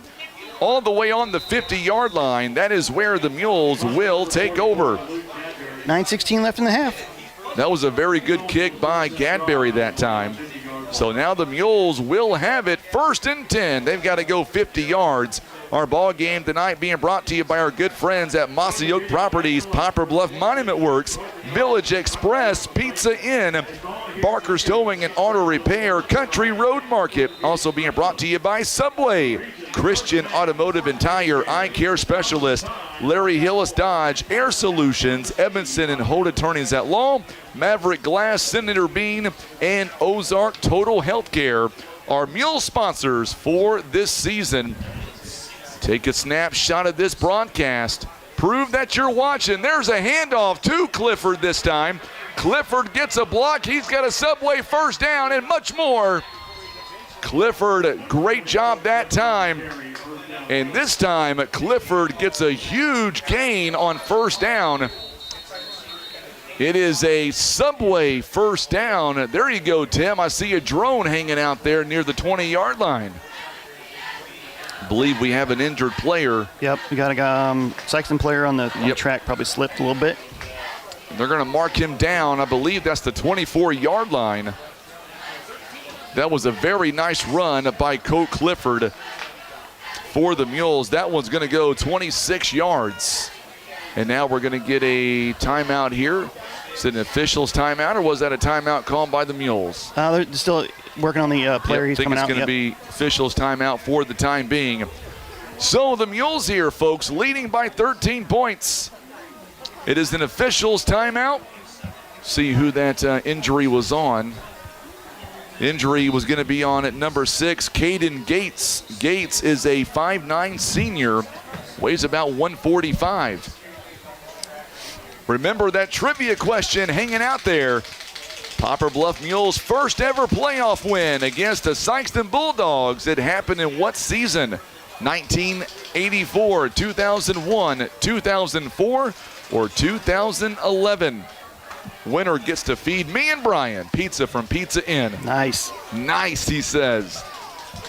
First down and 10. Subway first down. Food that fuels the Mules. Edmondson looking to pass. He goes downfield and nearly picked off. And boy, great pressure by the defensive line. Hunter Clifford in the end zone. Could have been intercepted. I say, when you see their cornerback or safety walking off with an injury, and somebody new's coming in, you might as well give it a shot at the down the field and see what happens. But Sikeston had a great pressure in the middle there, and Jay just didn't have enough time to throw it exactly where he wanted it to, but he got it there. Nope, he had pressure in his face the moment that he released the football.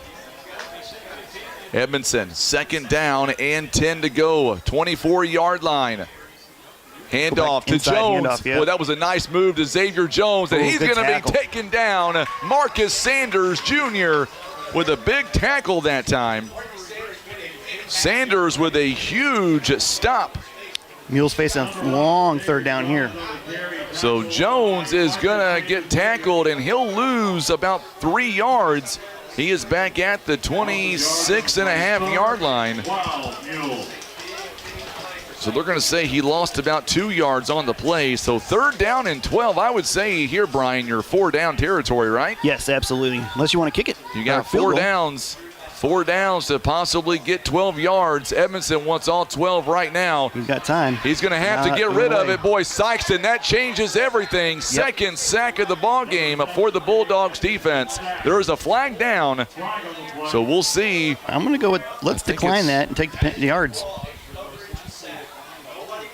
It's going to be a hold against the Mules, and we'll see what they do. Are they going to back him up? No, you got to take the yards on that. Wait, decline it and holding and decline. Yep.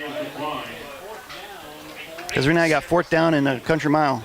It is 4th down, and I tell you what, that's great defense by the Bulldogs. All the way back to the 33-yard line, a loss of 7. It's 4th down and nearly Dexter now. I think that's more in the direction of Kate, but you're on the right distance for sure. Well, I'm not sure what direction I'm facing right now. Yep. Mules are going to go for it here. 4th down and 19. They've got one play to get all of it back. Edmondson's going deep. He's got a man there, and it's going to be incomplete. Good coverage. Great coverage by Kendarius Love. No flags. Incomplete. Turnover on downs.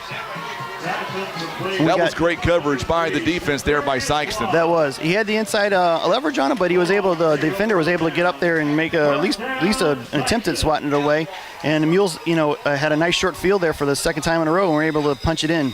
Into the first quarter, Jackson leading make that Cape Central 7-6. Kind of thought that game was going to be a shootout. It has the making to be a shootout. Baker right now lining up, shotgun formation. Holcomb right beside him. They put a man in motion. Oh, it's going to be a reverse, and Gadberry has it. He'll throw it, and it's going to be completed for about a 1-yard gain. Yeah, a little short on that one, so he had to come down on it. Back to the quarterback. So Baker. Yeah, Baker. Yeah, Baker is going to be the man to catch it. Gadberry got it to Baker. That was a lot of misdirection for only about 1 or 2 yards. Gave him 2 yards on the play. 2nd down and 8. So the way the game first began, Sikeston was doing the no-huddle offense. They're not doing that right now. They are slowing the tempo down. Baker going to throw again. He's got a man there this time. Oh, he missed the tackle. Boy, that was very nice that time by Baker. Nice throw. And now the Bulldogs a little bit here, getting some momentum going. Atkins is going to get all the way to the Mules side of the 50-yard line to the 47. It is a 1st down and 10. It goes for 18 yards, one of their biggest plays of the night. Couple of nice plays there by the Bulldogs. They are inside Mules territory. They're able to score on this drive, and they're back in the ball game. Baker takes off. Baker has a 1st down, or close to it anyway. Yeah, there is a flag down. Backfield. It's going to be against the Bulldogs, so that one is going to come back. And boy, I tell you what, the momentum right now is starting to shift a little bit. It's going towards Sikeston's way until that penalty. I kind of feel bad for you, Brian, because I'm sitting here with an iPad doing things digitally, and you're still handwriting stuff. My apologies. I like to do it a little bit old school, but it's always good to have a backup. So now Sikeston has it in their own 48-yard line. Still first down. First down. Still first. A 5-yard penalty.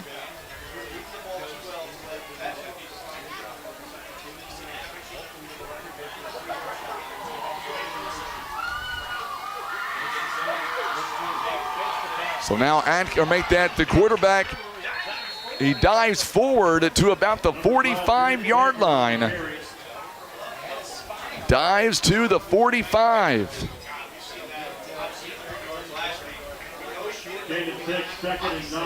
So now it's going to bring up second down and about 9. That was a nice run by Baker. Yeah, to get that penalty back, yeah. And he is back to the 46-yard line, I guess that would be? Yep, a little over the 46. So 46, second down and 9. This time, Baker back to throw. It's going to be tipped at the line of scrimmage. Good job by the Mules defense. Was that Dobbs or was that Wood? I think might have been Ferguson or Oh, yeah, Dobbs, I think you're right. Yeah. That's one I'll have to double check on the tape because there were a couple guys. There was a couple of guys that was right there in his face. I'll tell you what, I think by that camera angle that I just got, that's actually going to be, I think, Kyler Wilson that got a hand up on it. Thank you, Tim. Good job on that, my friend. 5:35 to go here before halftime. Third down and 9. There's a handoff to Holcomb. Stevens, boy, I tell you what, Holcomb carried him. He's going to be a little bit short, but that could have been, shouldn't have been that many yards given on that play. Good job by Holcomb that time. It's going to bring up fourth down, but you would figure down by 13 points, you got to go for it here, right? Yeah, they're definitely in 4-down territory in this one. 39-yard line, fourth and about 2. First fourth down conversion opportunity for the Bulldogs here tonight. Going to be a handoff. No, it's going to be a quarterback keeper to Baker. First down, Sikeston. Baker this time lunges forward, and he'll have a Sikeston first down at the 31-yard line, a gain of 8 yards. Isn't that always the way you're worried about giving up 1 and give up 8 or 2? Mules here started off very hot here, scoring in their first 2 drives and have stalled out since. Yeah, that was a big momentum play for Sikeston. Now we're going to get a whistle here, and what do we have? I believe there's a flag down. Yep, flag on the Bulldogs. So how many penalties does that make for the Bulldogs here this ball game? I got 4, all for those little 5-yarders. Yeah, little 5-yarders. Let us know where you're watching from here tonight. Nicholas Thompson says, let's go Mules. Stacy Rommel still hanging in there. Big crowd watching us on YouTube as well. Now, last week I could expect that, but this week it's beautiful out. It is gorgeous tonight. It's been a nice night for a football game.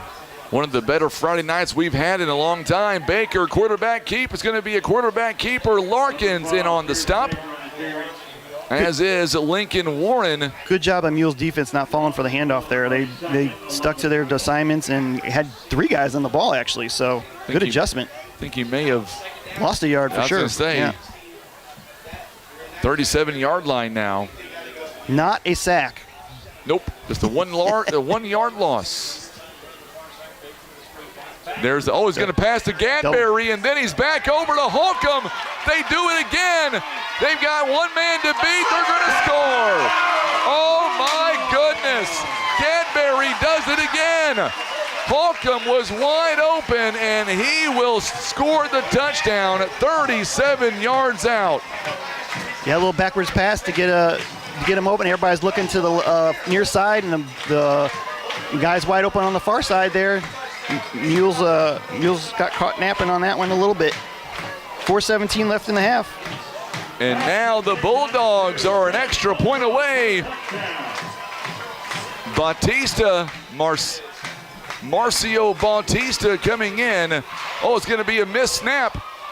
Baker picks it up, and boy, I tell you what, Mules miss one, now they miss one.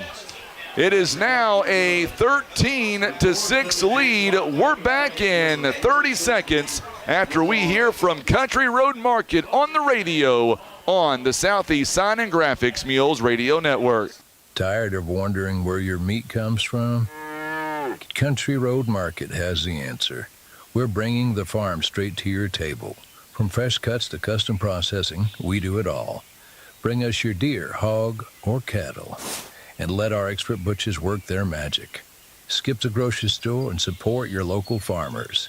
Country Road Market is located at 558 County Road 507, just off Highway KK in Wapapillo. One of my favorite baseball players of all time that wears the Mules uniform, my good friend Dylan Bratcher and Abby Wilson tuning in tonight in St. Louis. Glad to have you guys alongside. All right, Brian, so the Mules give up a touchdown. Credit Sikeston on the misdirection there. Gadberry doing it again. The old gadget play there, a little misdirection. Twice. Here is the kickoff here by Bautista.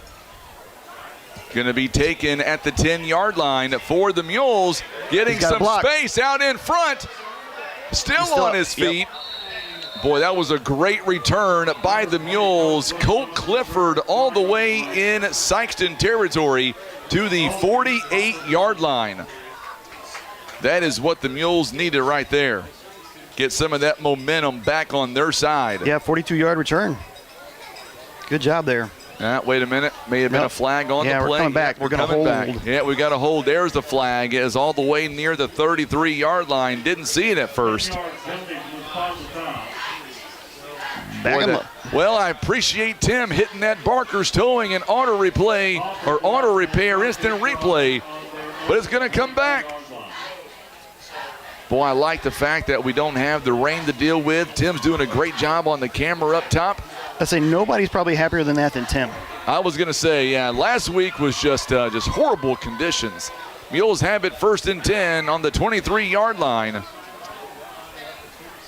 So, boy, that really pins us back a little bit. 4:09 to go here in the first half. Mules lead by a touchdown. That reminds me, I forgot to clean the kitchen before I left. Clean the kitchen. Oh, I bet you're in trouble. Ferguson getting a big gain on first down. He'll be about a yard shy of the Subway first down. Ferguson, great run at that time. He has had a big first half for the Mules. He's averaging 7 yards per carry, and they got at least 7 there, maybe 8. He's going to be on the 32-yard line. 9. So he'll give 9 on the play there. Good run by Ferguson there on first down. I wouldn't mind seeing Edmondson maybe air one out here on 2nd and short. He's got an empty backfield. We'll see what he does. Low snap. He's going to throw it to Ferguson. Block. Ferguson's got a Subway first down. He's going to be near the 47-yard line. Great catch by Ferguson. Yeah, he got a block there and then made a guy miss, and so we got the extra yardage and picked up the first down. He did. Not only is it a first down, it's a Subway first down. All the way out to the 43-yard line, a gain of 11. And I keep saying Subway. I'm thinking I'm wanting a Subway sub sandwich right now, Brian. You're making me hungry. You ain't kidding. Tim, bring us a sandwich. No, I'm kidding. You stay up where you're at. We need you up there. Low snap again. Edmondson going to have to, he's going to tuck it and run. He's going to be, it took a big hit, still on his feet. He is still going. He is going toward the end zone. The 20, the 10, 5, and touchdown. There's the flag down. Yep, flag is down. And the referee threw that thing high. He was not happy about that one. No, my goodness. I had the binoculars on watching Edmondson take a big hit and still run toward the end zone. Unsportsmanlike on Sikeston. It's going to be on Sikeston. Yeah, there was a hit. He did not like a hit. So the touchdown's going to stand. Yeah. So, yes, sir, the touchdown stands anyway. Ferguson, or make that the quarterback, Jay Edmondson. Huge score for the Mules. Give them 6 points. Touchdown is good, unsportsmanlike by the Bulldogs. There's some booms coming in now on Facebook. Give me those firecracker emojis. What a great run by Edmondson. He took a shot there at midfield, Brian, and still kept running. Bounced right off of it. And So I don't know if that was where the flag was going to be at. I don't think it No, was. I think it was on a block behind him. I don't know. I missed it. Edmondson now the holder, trying to catch his breath a little bit right now. Me too, trying to figure out what happened. Here is the extra point. It is up, and it's good. And the Mules now lead it here by a score of 20-6. We're coming right back after we hear from Maverick Glass. Mules now lead at 22-6 on the Southeast Sign and Graphics Mules Radio Network. Hey Mules fans, hungry for a deal? Head over to Subway in Poplar Bluff where you can buy 2, get 1 free on footlong subs all day long. Whether you're fueling up before the big game or celebrating a win, Subway has you covered. Don't forget to ask about our team deals and catering options. Perfect for any sports event or team gathering. Subway, food that fuels the Mules. What a play there by Edmondson as he is tackled. It could have been a tackle in the backfield, Brian, but he makes something out of nothing. He has done this all season, and he goes the distance and gives the Mules once again a 2-touchdown lead. And because of that unsportsmanlike, the Mules are going to kick off inside of Sikeston territory on the 45-yard line. So with this kick, what do you think? You think maybe an onside? No, I mean you got 3:10 left in the half, so maybe, but just kick it in the end zone, take it out to 20, and get a 3 and out. That's just as good. 20-6 is the score now. Coming up on halftime, it's a booming kick, and this one nearly hit the field goal mark. It's going to be a touchback. By the way, my good buddy Roger Faith is tuning in from Crystal City. Glad to have you alongside, my friend. The Bulldogs now we'll have it 1st and 10 on the 20-yard line. You know who else is happy about this? Grandma Jackie. Oh, She's yeah. got to be ecstatic. Join it. You know, she's from, or she was not born here, but she lived here in Sikeston for a while. I always call it her old stomping grounds. She hates it when I say that. 1st and 10 now, Baker. This time he's going to throw outside. Gadberry misses 1 tackle, and Spencer Nunn says you're not going to miss a second. So Gadberry gets the pass this time. It's a gain of 3 on the play. Good job by the Mules defense. It started with Alexander Larkins and followed up with Spencer Nunn. Yeah, Larkins really had to fight through that block, and then he got his hand on him to slow him up, which gave his teammate some time to get back there and finish the job. It's funny because you and I are looking through our binoculars, and this week as Holcomb gets out to about the 26, we can actually see last week it was raining so hard that we couldn't see anything on our binoculars at all. Yeah, and I actually have a roster in front of me, too. I know who's on the other team. So a couple of yards on that one, and it'll be out to the 26. Already 3rd down and about 4.5 rather. Make sure and hit that share button for us on social media on Facebook. Also, we'll have our trivia question coming up again, and a winner coming up at halftime. 2 minutes to go here before halftime. Keeps it. He keeps it he this time. He handed it to Holcomb, and he's going to have a 1st down. Well, wait a minute, maybe not. Yep, they're going to go ahead and give it to him. On the 30-yard line, it is a Sikeston 1st down. Big 1st down by the Bulldogs that keeps the chains moving at 150 and counting. Next half, we're going to give away this gift card worth $200. Ken Hosler is tuning in. Also, Mary is tuning in. I know Ken's with her right now. Nice to have Mary alongside. By the way, they're big fans of yours, Brian. Not so much of me. Baker's going to go downfield. He's got a man there. It is caught. Caden Johnson. That is a huge 1st down. That one had some spiral on it. Will Lape with a big catch. Baker, nice throw. This one inside Mules territory. Down to about the 42-43. It is a 1st down and 10. Once again, they're doing that trick play. They do it again. Another touchdown for Sikeston as Gadberry, he does it again. Hey, if it ain't broke, don't fix it. Gadberry does it again, his second touchdown pass. This time it goes for 43 yards. We've got ourselves a dandy. It is a 20-12 ball game. It would not surprise me, and I think they're going to line up and go for two. That was a quick score that time. 1:05 to go. Sikeston, they have an opportunity to maybe do a 2-for-1. I'd say they get the ball back to start the second half. They sure do. Yeah. They're going to line up and go for two. Mules don't have anybody down here on their they had to find it. Now we're going to get a timeout here by the Bulldogs here as Baker calls timeout. They've got one timeout left. Can't take them with you, and obviously they had 5 seconds on the play clock, so. Man, that is twice now. The Mules have been burned on that exact play from Luke Gadberry and by Baker, or Pierce Baker rather. This time the touchdown goes to Will Lape. He just made a big catch a moment ago. And now you better believe that the momentum is heading towards Sikeston's side right now. Especially if they can punch in this two-point conversion, and then, yeah, that's a big momentum swing for them.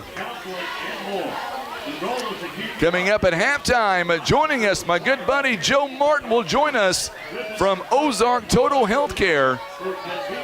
He'll be our halftime guest, so hang out with us. We've got ourselves a ball game, 20-12 now the score. Plus we'll go over all of the scoring, and there's a lot to go over. By the way, the Mules are averaging 30 points the last 5 meetings with the Bulldogs. We're already at 20. Sikeston right now at 12. Big 2-point conversion coming up. Holcomb is lining up right beside Baker. Here it is, Baker. Flush, he's going to go up the middle, throws it to a wide open. Nope, he's going to be, he crossed the line. He did. Like, yep. He thought I think he crossed, but he changed his mind a little too late there. They're going to get together and talk about it. And we're waiting. Yep, it's going to be against the Bulldogs. He crossed the line of scrimmage. The flag was thrown. Standing in the end zone, Daryl Jordan. Jordan was wide open. Saw him just a little too late. So now we'll see if they decide to go for the extra point. Now normally that'd be a loss of downs. I thought it, yeah. It'd be interesting to see what happens on a PAT. Yeah, legal forward pass. I mean, that would be a loss of downs, but they gave him a 5 yards. Yeah, 5 yards. So it's a 5-yard penalty. So now we'll see. And now they're going to try for the extra point. What's Ken Hofstra say about that on the thing?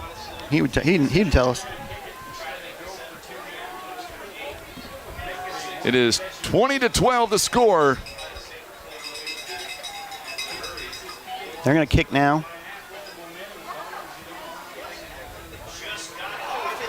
And it's blocked by the Mules. This one goes straight up in the air.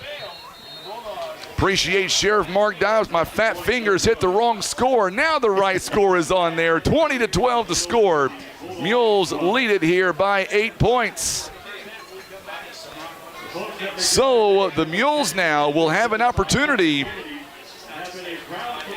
We'll see if they take this one and try to score with only 1:05 to go here before halftime. The Mules have all 3 timeouts. I guess it all depends on whether or not we get a good return on this kickoff here, Brian. Well, they got 3 timeouts, 65 seconds, a lot can happen. And Sikeston just did that. Yeah, you just want to start with a good return. They had a good return before if it wasn't for the hold, so. How many yards so far has each team had in this ball game? We'll start with Bluff. 257 for Bluff and 184 for Sikeston. So a lot off. This is a track meet. This is a good old-fashioned track meet here. I think you said that earlier, that when Mules come here, it's always a tight ball game. It's never dull. But usually it's low scoring. I mean, this is probably one of the higher scoring games, Yep. Bautista now kicks it off. This one is going to be taken at the 5-yard line by Clifford. I believe it's Clifford. Yep. And he is still on his feet, and he's going to be out to the 35, maybe 36-yard line. So now we'll see what the Mules here do. 1st and 10 with about 55 seconds left. And they're going to mark him down right at the 36. So now we'll see if the Mules try to move the ball down the field at 3 timeouts. It is straight up 8 o'clock here on this Friday night. Appreciate the Sheriff tuning in tonight for Mules football. Big Mules fan. He's also a big Chiefs fan as well. This one outside to Xavier Jones. Jones getting a block, and he is gone. He is going to be in Sikeston territory. He is fighting for the extra yards. I don't see a flag down. It is a Subway first down. Jones with a big catch and run, and now the Mules are in business. Yes, sir. Got the block he needed to get him loose, and fought for those extra yards. Looks like he got out of bounds. Yeah, 27-yard line. So clock stops. Big play there. It goes for 37 yards. And like I said, the clock stops with 42 seconds. So you got those 3 timeouts. You got plenty to do. Caden Jenkins in the backfield. Now going to line up right beside Edmondson. Perfect snap. Edmondson's going downfield, nearly caught by Clifford instead, a little bit low. It'll be incomplete with 37 seconds that's left here before halftime. Mules trying to score before halftime. Sikeston gets the ball back. Boy, this will be just a huge momentum build for the Mules if they're able to get this touchdown. They've got to go 27 yards and 40, or make that 37 seconds. Plenty of time. Second down, Edmondson. Here is the snap. Here is the throw going downfield and nearly picked off as Dylan Hall, the intended target. Boy, that was great coverage there by the defense of Sikeston. Yeah. Incomplete. Kind of a jump ball there, and he was able to square up and get to it. Edmondson 8 of 14 in the first half, 143 so far, no touchdowns, no interceptions. Shane Hanley is tuning in. Glad to have you alongside. 3rd down and 10. Yeah, you need some yards here. It's definitely 4-down territory, but need some yards. 3rd and 10. Don't have to get it all. They're going to give it to Colt Clifford. Good pass. Now he's going to get out. He's got a Subway first down, and he is going to be near the 3-yard line. They're going to say he stepped out near the 5. Good block by, looked like Dylan Hall to give him that extra yardage. First down, and clock's going to stop with 21 seconds left. So they're going to mark him down on the 5-yard line. 1st and goal now. Nope, they're going to say the 4-yard line there, Brian. So it's 1st and goal now. 23-yard pickup. Mules in business. Mules have a lot of time. 21 seconds, 3 timeouts. Now you can run the football. You can, yeah. And try to get the yards that way. Nice replay there, provided by Barker's Towing and Auto Repair. 1st and goal on the 5-yard line. The Mules are 2 for 2 so far inside the red zone. Edmondson wants it for himself. Good blocking up front, and the Mules score. Touchdown. Yeah, good block from Cole Clifford there to seal that edge there, and he was able to score easily. So the Mules walk it in the end zone. Edmondson, a 4-yard touchdown run, and the Mules once again out in front, 26-12. 4 touchdowns for Jay. Wow. 4 touchdowns indeed. None bigger than that one a moment ago near midfield when he was tackled in the backfield. The extra point attempt is on the way, and it's good. And the Mules now lead 27-12. Let's come back in 30 seconds. Let's hear from Senator Jason Bean on the Southeast Sign and Graphics Mules Radio Network. Breathe easier and extend the life of your HVAC system, plus fewer repair bills with Air Solutions Comprehensive Maintenance Plan. You'll save money and get the peace of mind that only comes from calling Air Solutions. 785-1500. Do you feel that rush of adrenaline? That's the feeling of over 100 years of Poplar Bluff football excellence. Let's make some history. So, Brian, walk us through that last drive by the Mules. We talked about it. Plenty of time. Mules had it 1st and 10, 36-yard line, and wouldn't you know it, 3 plays later, we're in business. Yeah, started with a good return, 30 yards on the return, then a quick 37-yard pass, got out of bounds, stopped the clock, a couple incomplete passes, but then a nice short pass on 3rd down to move the chains again, and then set up the 4-yard touchdown run that was set up by some good blocking up front. And like I said, Edmondson's got 4 touchdowns already.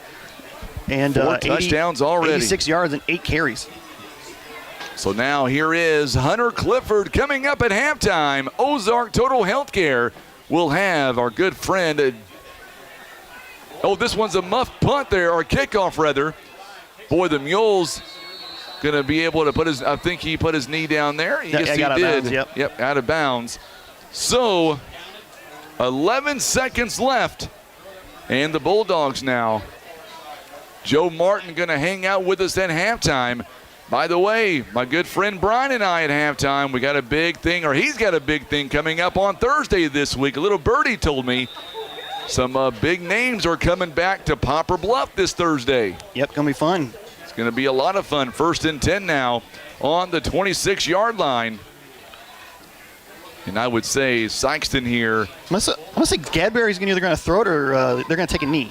I would say they're going to take a knee here. I'll say knee, yep. Yeah, they're going to take a knee. So Baker just takes the knee, and that's how this half will come to an end. We've got a lot to break down coming up at halftime. In the meantime, we're going to be joined by Joe Martin coming up of Ozark Total Healthcare. Stick around. Let's take a 2-minute timeout. We'll come back with your halftime report being brought to you by PB Realty, Legacy Farm and Land Specialist. Mules on top, 27-12. On the Southeast Sign and Graphics Mules Radio Network. Refresh and refuel at Village Express, your ultimate fuel partner. Fill up on $30 or more in fuel and get a free fountain drink. Show your school spirit and wear a Poplar Bluff.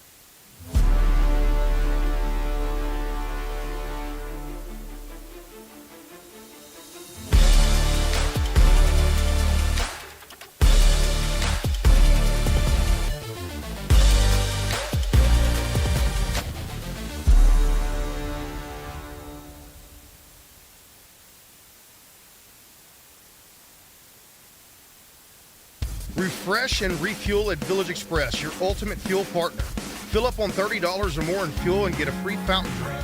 Show your school spirit and wear a Poplar Bluffs Mule shirt and get an exclusive grab-and-go game day meal for cheap.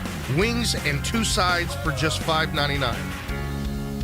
Village Express is located on the corner of PP Highway and West Boulevard. Your official fuel partner for every Poplar Bluff football game. Go Mules! Pizza Inn wants to know, what's your favorite slice? Is it our classic Supreme and all its warm, cheesy goodness? Or maybe it's the Meaty Max with its perfect combination of flavors and textures. And don't forget the fan favorite chocolate chip cookie dessert pizza, a mouth-watering masterpiece. Your Poplar Bluff Pizza Inn serves up all your favorites, so no matter what slice you crave, Pizza Inn will satisfy. Pizza Inn, where family and flavor meet.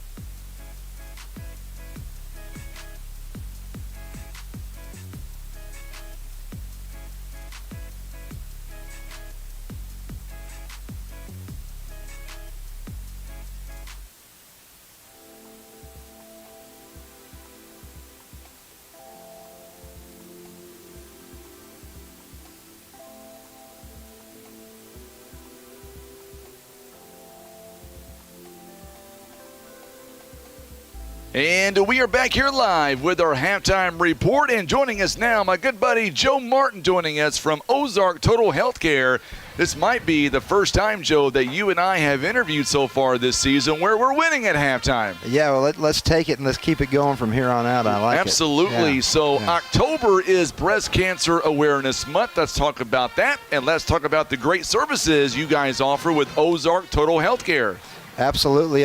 So today was our pink out day at Ozark, and we all wore pink out shirts today up there at the plaza. So if anybody was up there, you would have saw us all in pink, including myself. They thought it was pretty comical, but I thought it looked well. We do got some things going on this month. One of the things we're really, in honor of Breast Cancer Awareness Month, we are hosting what's called the Healing and Hope Breast Cancer Recovery Event on October 22nd and 23rd from 8 a.m. to 5 p.m. They can join us up at the plaza for free fittings, consultations, raffle prizes, expert advice on post-surgical care, insurance coverage, and custom options at the Ozark Medical Equipment. Learn more by visiting our Ozark Total Healthcare Facebook page. And we're going to do that this month. And one of the things I found out here recently, doing a couple of these things here recently, is not a lot of people know what's out there for a breast cancer patient survivor.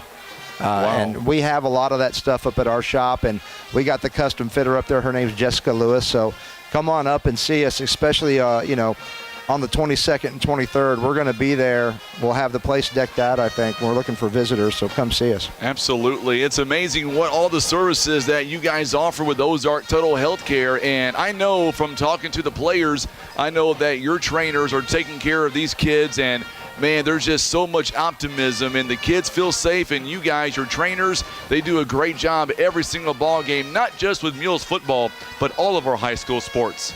Yeah, Mandy Eddy takes care of that program. Yes. And she does an excellent job. And you're right, we got some great athletic trainers.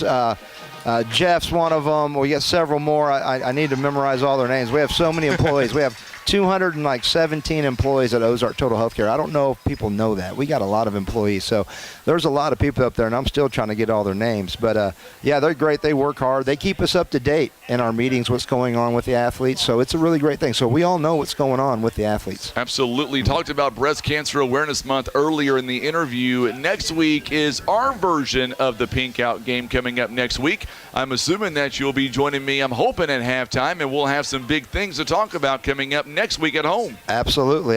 We'll be there. One more thing I want to talk about since we are here in Sikeston, and as Poplar Bluff extends this lead, hopefully in the second half, and keeps this thing going, Ozark Total Health has extended our footprint a little bit, and we have brought our home health to Sikeston. We actually have a location here in Sikeston, a brick and mortar building. So we're going to start seeing patients out this way, and we're really excited about it. Absolutely. It's amazing all the reach you guys have. And, of course, coming up here next week, you'll be with me as well. Anything else you want to pass on to us real fast before you make your way back out to the crowd? Well, before we get started again, let's say hi to some of the fans at home listening. I know for a fact that Joe Clark's listening right now, and we'll shout out to him real quick. He's got Mr. McBride with him.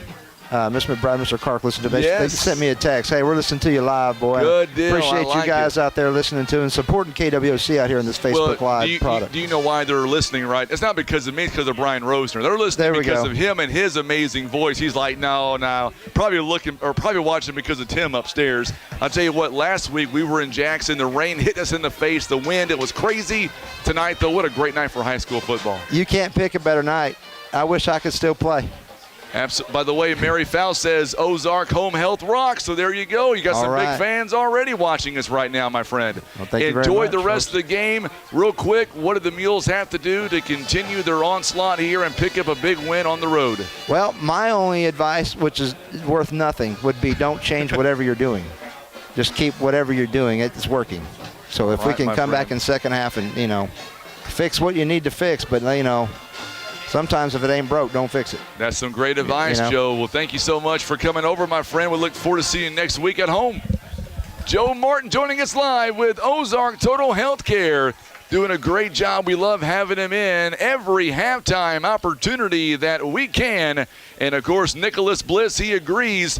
I'll have Joe over my shoulder right here to read that comment about Ozark Total Healthcare. Let's go to a 1-minute break. When we come back, we will have much more from Sikeston as the Mules lead 27-12. We're back in 1 minute on the Southeast Sign and Graphics Mules Radio Network. Baldwin Toyota presents the benefits of owning a Toyota. Fuel efficiency. Toyota pioneered hybrid technology combining gasoline and electric power for optimal fuel economy. Reliability. Toyota vehicles are known for their durability and longevity, reducing the risk of costly repairs. A strong resale value. Toyota owners are more likely to fetch a higher price compared to similar models from other brands. Experience these benefits and more firsthand at Baldwin Toyota. Barker's Towing and Auto Repair. As the name suggests, Barker's does more than just towing. Here at Barker's, we offer a complete line of automotive services, including tires, brakes, alignments, maintenance, and repair. And for our car enthusiasts, you'll enjoy our speed shop for quality performance parts. We are locally owned and look forward to earning your business. And for those times that you need a tow, Barker's Towing is available 24/7 for all of your towing and auto recovery needs. It's Barker's by request. 573-785-7811. All right, so we are back here at halftime where the Mules right now, they lead at 27-12. Joining us right now once again, back with me, my good friend Brian Rosner, who I'm going to share water with if he just comes over and gets it. There he is. Yep. Can I turn your mic on? It's what we do, Brian. Thank you, sir. Even though, just so you know, Ron Withrow said not to cater to you. No, I'm kidding around. Ron's a good friend of ours, yes, both of ours, actually. And I dropped the ball last week. I was supposed to call him on my way to the house, and I did not get a chance to do that. He let me hear about it Monday.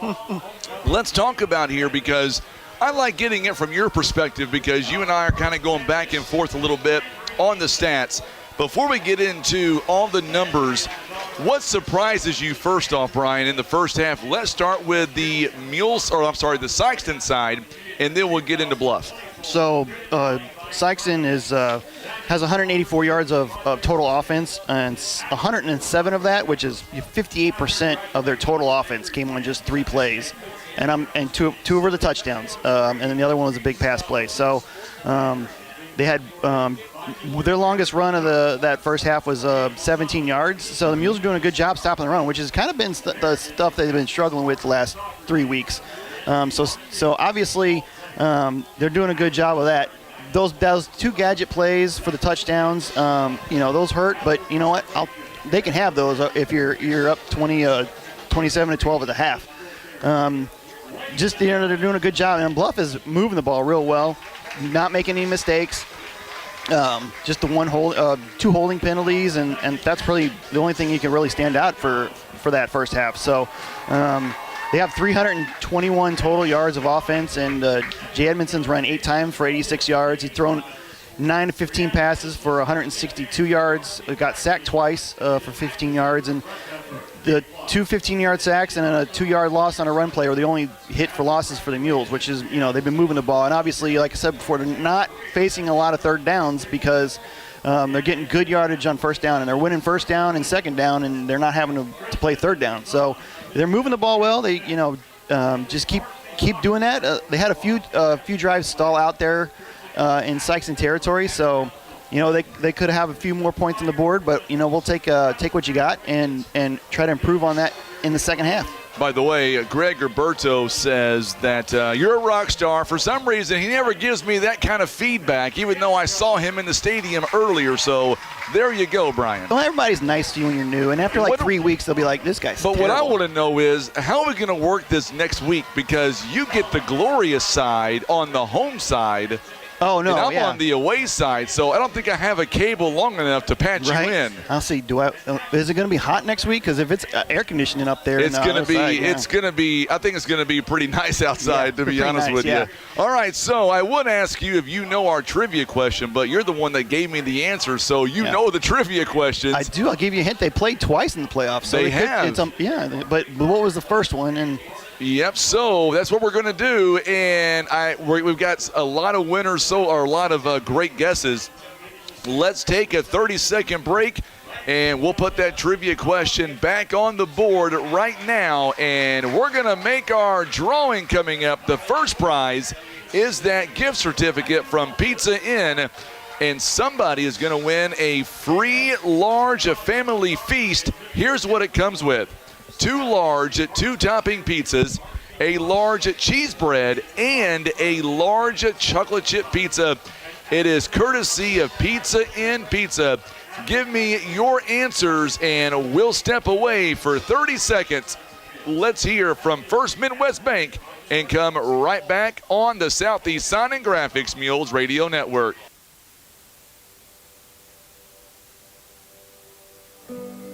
Here at Mossy Oak Properties Mozark Realty, our clients come first. Our team of full-time agents go the extra mile to make sure you are satisfied. At a glance, we are outdoorsmen, but if you dig deeper, you will find real estate experts ready to help you write the next chapter of your life. Contact any of the full-time agents of Mozark Realty at 712-2252 or online at mozark.com. All right, so what I want to know is the Poplar Bluff Mules' first ever playoff win was against the Sikeston Bulldogs. What we want to know is what season was that in? Was it 1984, 2001, 2004, or was it 2011? And I'll tell you what, we've got a winner. And Brian, go ahead and give us the right answer, my friend. 1984. 1984. Chad Arnold Casey is the winner of the free large family feast from Pizza Inn. Chad will get a hold of you following tonight's ball game. And now we're going to turn our attention to the second trivia question. Not yet. We will tell you what's going to be coming up here with that trivia question. We're going to give away a gift card that is worth $200 for the right winner here tonight during our second half trivia. And I think, Brian, the second question, it's probably a little bit tougher than the first. Hopefully for $200, yeah. I would say. And we're going to give away that large family feast, too. So big prize package coming up. So Chad Arnold Casey, the winner of our first prize, and we will have the second one coming up here, brought to you by our good friends at Pizza Inn and Academy Sports and Outdoors.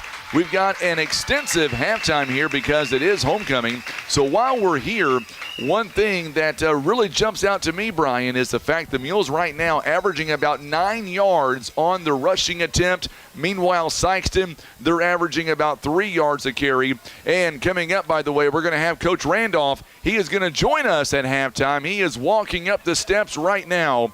We'll get his thoughts on the first half, and we'll see, more importantly, what he thinks adjustment-wise the Mules will need to do.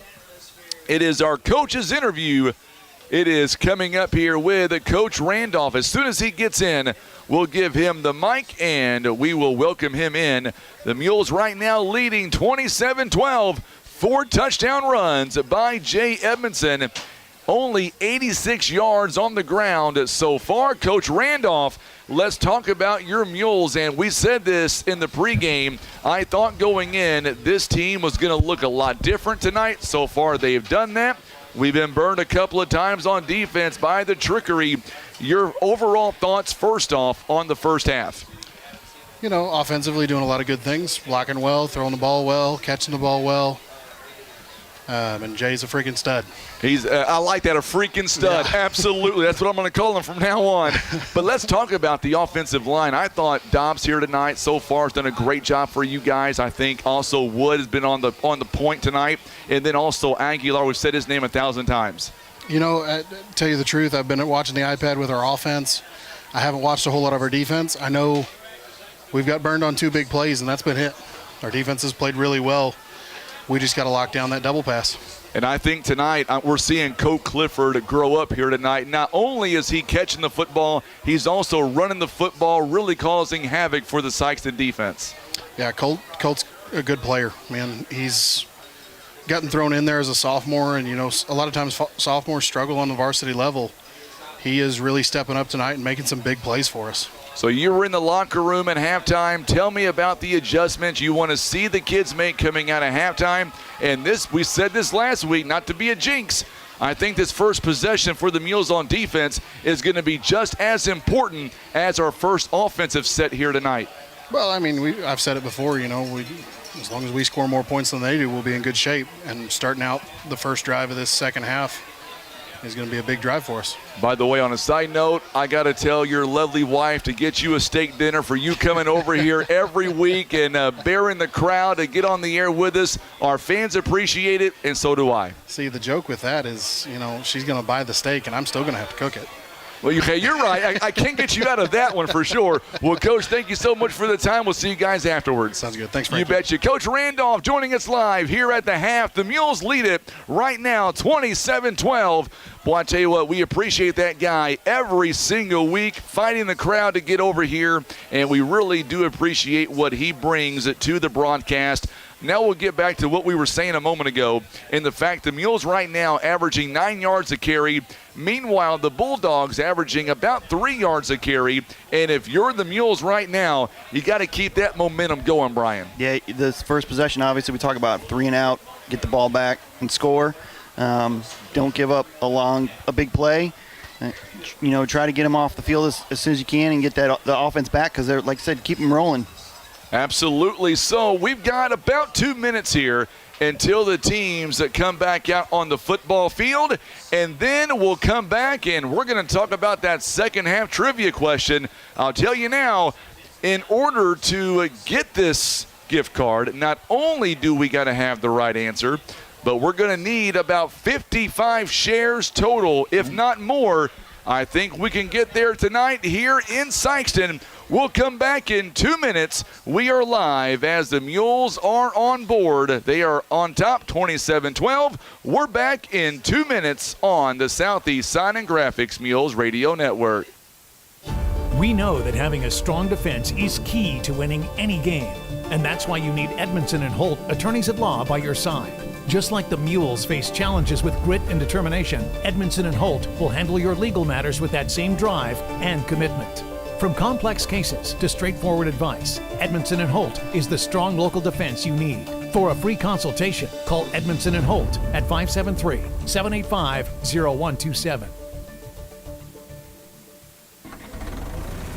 Attention farmers. Kevin's Auto Repair and Tire is running a farm special on tractor tires until the end of the year. Yes, you heard that correctly. Until the end of the year, Kevin's Auto Repair and Tire carries all the big names you know and trust. They also offer all sizes. No matter what size tractor you have, they can get you taken care of. For all of your tractor tire needs, call Kevin's Auto Repair and Tire at 573-840-5053 and ask for Shannon Bradley. That's 573-840-5053.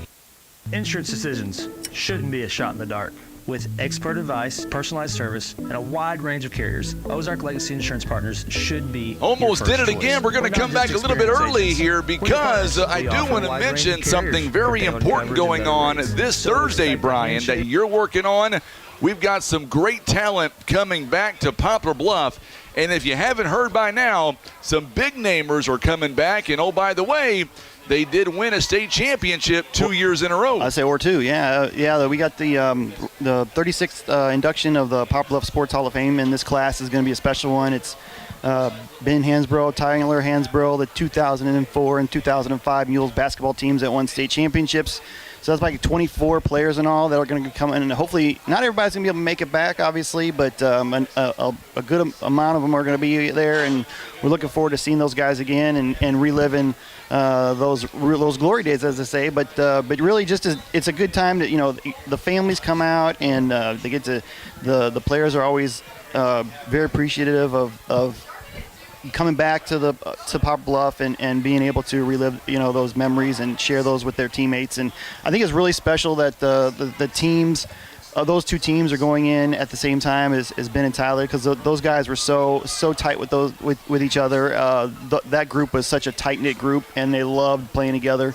I know every time I ran into Tyler or Ben, when I covered them when they were playing professionally, they always love to talk about Poplar Bluff and those teams that they love playing with. And so, yeah, it's going to be a fun night. And tickets are on sale right now. Yeah, tickets are on sale. $25 a ticket. You get dinner, and we'll have the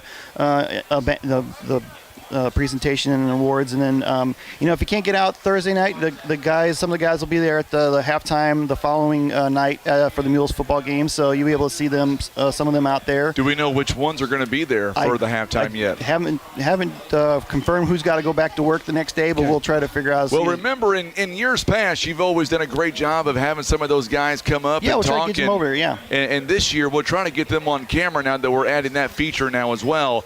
Tickets on sale, $25 $25, get you a meal. It's going to be a great time.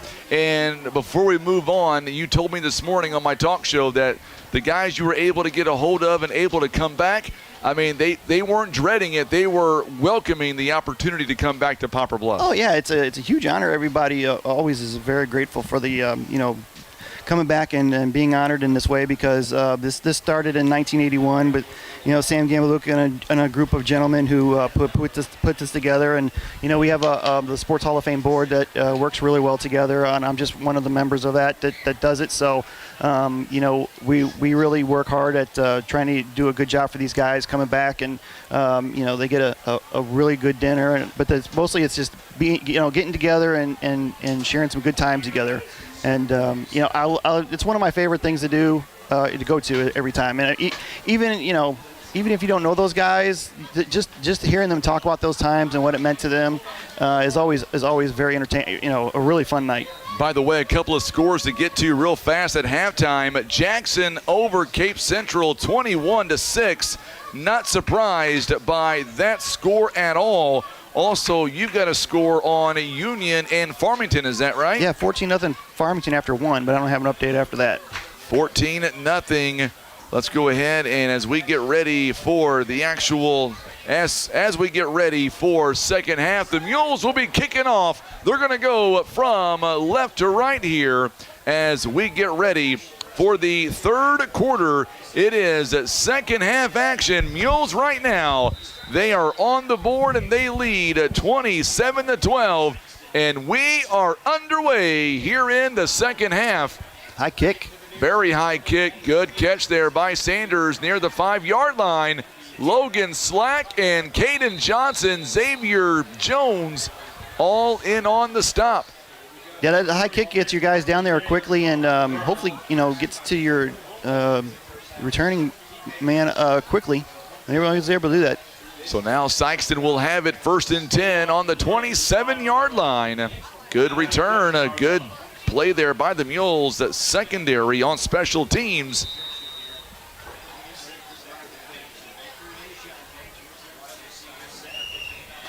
Here is the first pass. This one's outside, and it's going to be connected. Good job there by J.R. Lathan. Gadberry again with the catch. So if he's not throwing, he's catching. It is a Sikeston first down right out of the gate. And once again, Sikeston now moving the football effectively to get about 10 yards on that play. And they're not wasting much time right now. Go and hurry up. Trying to catch the Mules napping a little bit. Nope, they jumped.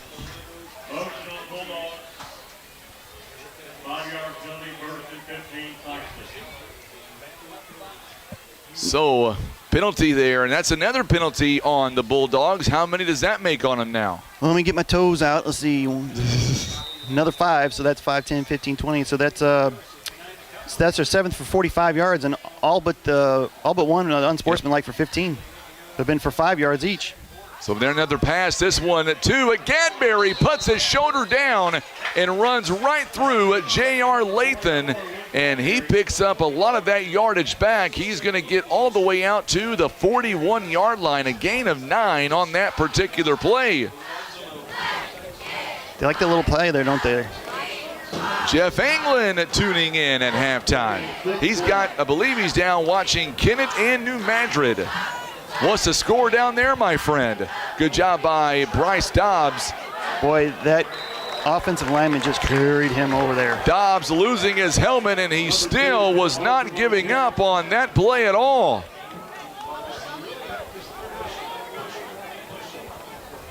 Boy, I tell you what, Dobbs on that play, he was not going to be denied. Still going to be a 3-yard pickup. 3rd down and about 3. His big 3rd down here. Huge 3rd down. I say that, and they're running it right. Baker's going to go up top, and he's going to be stopped by Colt Clifford. Yeah. Clifford was everywhere. We said his name at halftime. Lost a yard. I think he gained a yard, actually. Yep, he's going to gain a yard on 45. Can't read my own handwriting. So do you go for it? I think you're going to have to. Boy, that's tough. They're lining up to go for it here. They're going to try to draw him, I'm going to guess.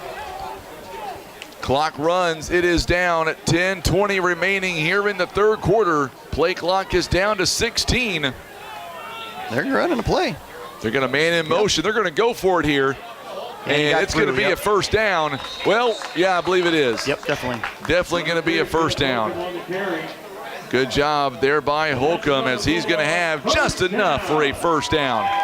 Very gutsy call there on the 45-yard line, and they're going to give him to about the 48. It is a first down, Sikeston, near midfield. They're going right to left on your TV screen and your radio dial. Baker now thought about throwing it. Now he's going to tuck it and run. Yeah, good job by the Mules. Aguilar there on the stop, as well as Caden Jenkins.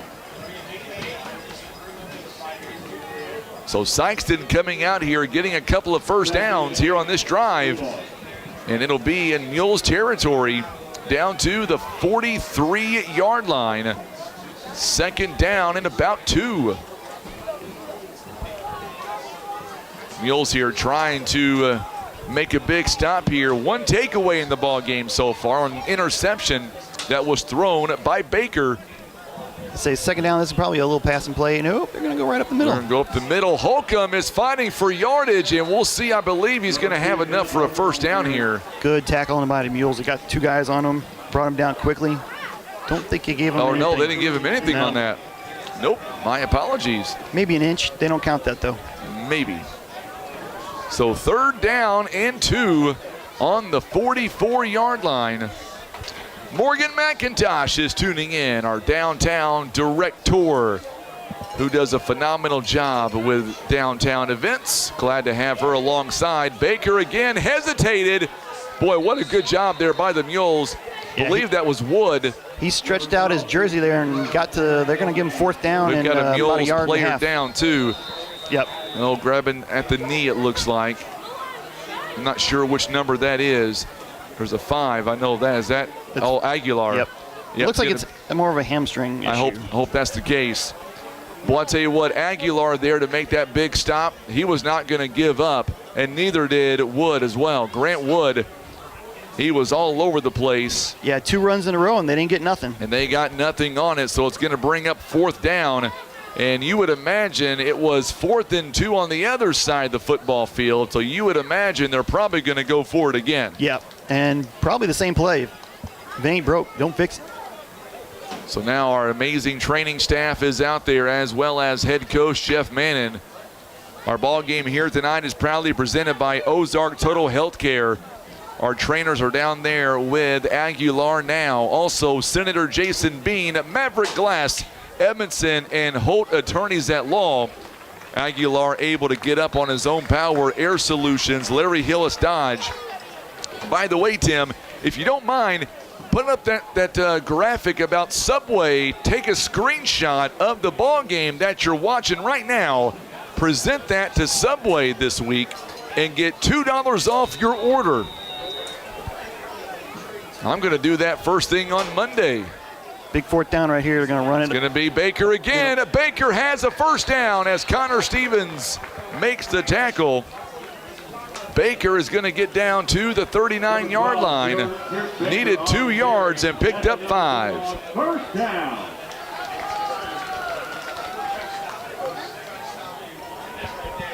By the way, Brian, Morgan McIntosh is calling you a Poplar Bluff Sports Realty. There you go. Wrong. Realty or royalty? I think realty. Okay, good. So now Baker again going to throw outside, and he's going to go down. Good job there. Mules defense really didn't have to do much on that one. Yeah, Love kind of stumbled there when he caught it. Love stumbled right when he caught it, and Mules may have caught a break. It'll be down to the 36-yard line, a gain of about 3, second down and 7.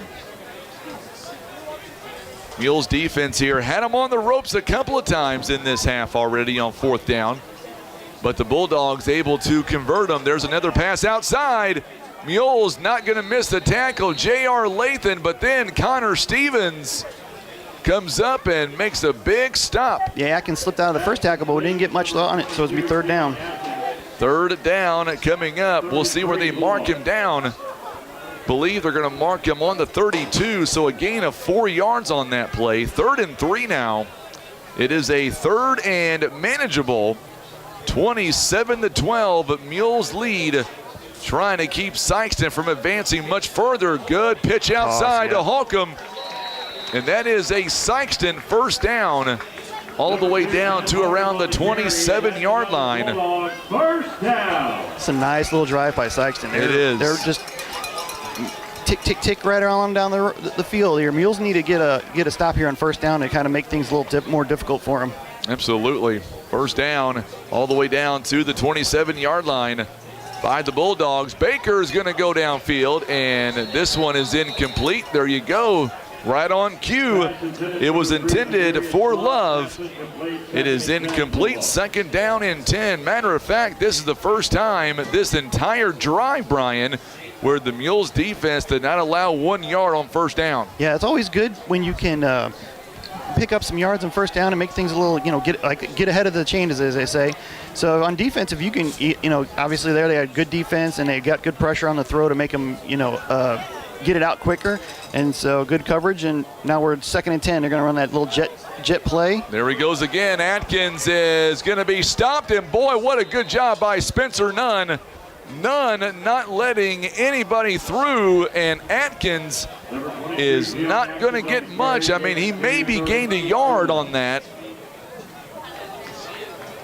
And that's about it. Third down and about 9. By the way, the quarter, 6 minutes have already been shaved off.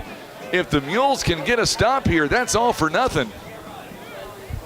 But it's in the Mules' favor because they're just. It is. Yeah, we'll take it. They can. Absolutely. But the key is they're not giving up those big plays. They're not. It's all short yardage. Third down coming up here. They've got 2 downs to get about 9 yards. Baker now, he'll keep it himself, and he's going to cut back up, and he's got a first down. Good job by Baker. Mules missing a couple of tackles on the play. Not sure if that was a broken play or if what he was looking for wasn't there, but he tucked it in and wisely ran upfield, and then the offensive lineman realized it and was able to get a good block for him. Got 9 on it. Believe is going to be on the 15-yard line. It is a first down, Sikeston. Another play, another first down. A very nice drive. We got to get this. We've got to get this trivia question going as well. We'll do it. Pitch outside to Holcomb. Oh, good job there by the Mules. That was Bryce Dobbs and J.R. Lathan.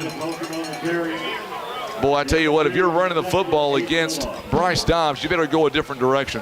This is going to be the 18th play of this drive. 18th play of this drive. And it's going to be From down to the 13-yard line. So a gain of 2 yards. Second down and 8. We'll do the trivia question on the stoppage, the next stoppage here. Baker, once again, going to run the football again. Holcomb is going to go up the gut, and he is inside the 10-yard line. Not going to have a first down yet, but he's awfully close. Yeah, and bring up third down and short. I think he's on the 7-yard line now. 3rd and about 2, 3rd and 3 maybe. They may make him, maybe mark him back at the 8-yard line. Yep, they're going to say the 8-yard line. So 3rd down and about 3. Definitely 4-down territory here. 4:17 to play here in the third quarter. Mules lead 27-12. The Mules have not touched the football yet. 19th play of this drive. Holcomb this time is going to go in and score. Boy, that was a very long drive that ends with 6 points. Yeah, that was a huge drive. Huge drive indeed. Number 2, Kenneth Holcomb on the carry for the touchdown. It took 7 minutes and 55 seconds. So now if you're yards. Sikeston, it looks like they're going to line up here and go for 2 points. I can't say that I blame them. They get it. If they convert it, they're down by a touchdown. Yeah, big possessions. This is the big stop coming right now. The Mules were successful earlier by stopping them on 2 points. We'll see if they can do it again. Baker now lining up. Opponents are 1 for 5 this year coming into this game. So they're going to throw it outside, and they got it this time. Atkins, and now we've got ourselves a touchdown game. We're back in 30 seconds after we hear from Mossy Oak Properties on the Southeast Sign and Graphics Mules Radio Network.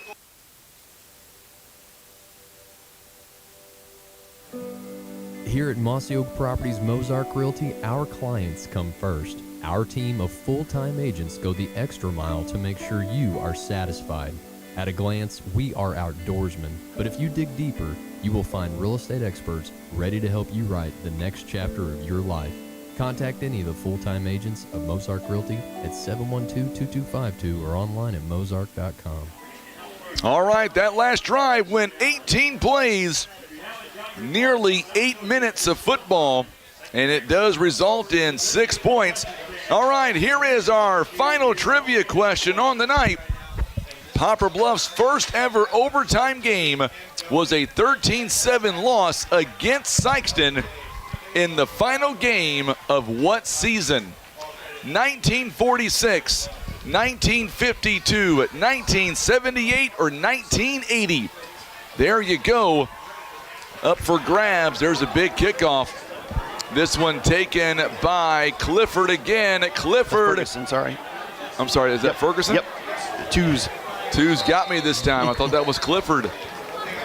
Yep, it is Ferguson. Outside the 30-yard line. So Mules will have it. 1st and 10 on the 34-yard line. Good return by the Mules, and now the Mules, we got to put some points on the board on this drive. I say this is a huge possession because your defense is going to be gassed. I mean, if you don't have some yardages here, or if you're a 3 and out, they're going to go out there and they're going to be tired. So you definitely want to, get some plays and keep them on the bench there. Edmondson's going to take it himself. He's got some good yardage on 1st down, out across the 40 to about the 42, 43-yard line. It's a nice gain by Jay Edmondson. And he's going to get all the way out to the 42-yard line.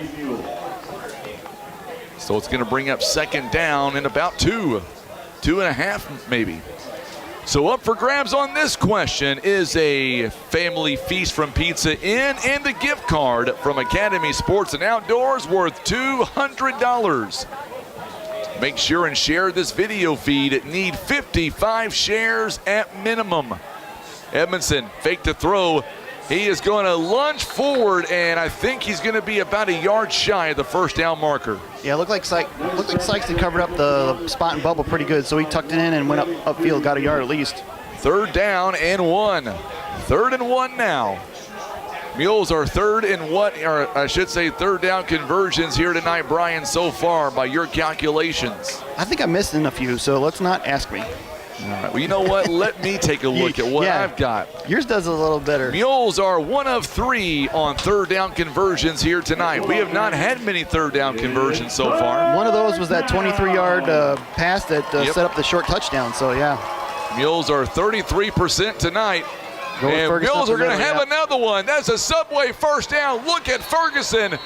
Takes the pile all the way down to the 45-yard line in Sikeston territory. Got some help from the big guys there. That was nice. That is a huge 3rd down conversion. On 3rd down and about 1, he gets quite a few yards, and they're going to say down to the 44-yard line. Got 12 on that one. He gained 12 and a half. Yeah, absolutely. See the drone up ahead. It's watching Tim's every move on that roof. They don't trust him up there. I wouldn't either. Edmondson, shotgun formation once again. They're going to. Oh, whoa! That was a busted play, and Sikeston. They were able to jump on him, and he is going to lose about 5 yards on the way back to midfield. Sikeston was not falling for that inside handoff coming, so they pushed up the middle hard and was able to get in the backfield and disturb that play really quick. Now it's 2nd down and about 15. They're going to say out to the 49-yard line.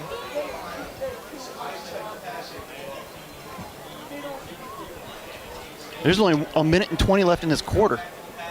And this is only snap number, 4 or 5 for the Mules. 2nd down and 15, a sack of 5 yards. Well, I'll tell you what, Sikeston's defensive line, they've got a few sacks here tonight. Edmondson's going to go downfield over the head of Burton. He was wide open, too. That would have been a 1st down, no problem. 3rd down and 15. Mules had a 3rd down a moment ago. They picked up 12 and a half yards. They're going to need 15 yards on this one. Otherwise, we're going to give the ball back to Sikeston. 1:02 to go here in the third. Yeah, and this is not 4-down territory in midfield. Yeah, you got to get something big. You got to get a first down here. I think it's 4-down territory if you get inside the 40-yard line. You're definitely going to try to draw them off sides and let them burn a timeout. But yeah, you got to start with something here. Derek Burton is on the outside. They're going to run the football, but it's blown dead, and we're going to get a false start against the Mules, going the wrong direction. 5-yard penalty. So now instead of it being 3rd and 15, now it's 3rd and 20. Back to the 46-yard line of the Mules. Well, same play, just need extra yards on it.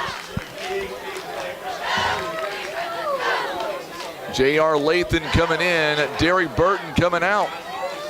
Hunter Clifford remains in as a wide receiver. Trying to see who all the wide receivers are going to be. Dylan Hall out there, Colt Clifford, J.R. Lathan on the far side. Near side is Hunter Clifford. They're bringing the heat. And Edmondson gets out of one, but he is not going to get out of a second. Yep. Marcus Sanders Jr. knocks him back to the 42-yard line. Sikeston's got the momentum now. That is a huge loss again. Another defensive sack, and now it's 4th and 24. 4th down and 24. Clifford has got to come out here and have a nice kick. Clifford now standing at his own 29-yard line. Here is the snap, it's good, and here's the kick. Good kick by Clifford. This one's going to go out of bounds near the 30-yard line. 16 seconds left in this quarter. 31-yard line, I believe. Yeah, this is a big possession for Sikeston. So now it's 1st and 10 on the Sikeston 31-yard line. You better believe the fans now, they are in this game now. No questions asked. Coming down to the wire. Here we go. 16 seconds. Here is the first down. Baker, shotgun formation. They're going to go outside to Gadberry, who runs in to a couple of players on the Mules. Colt Clifford is there. Also in on the tackle was Spencer Nunn.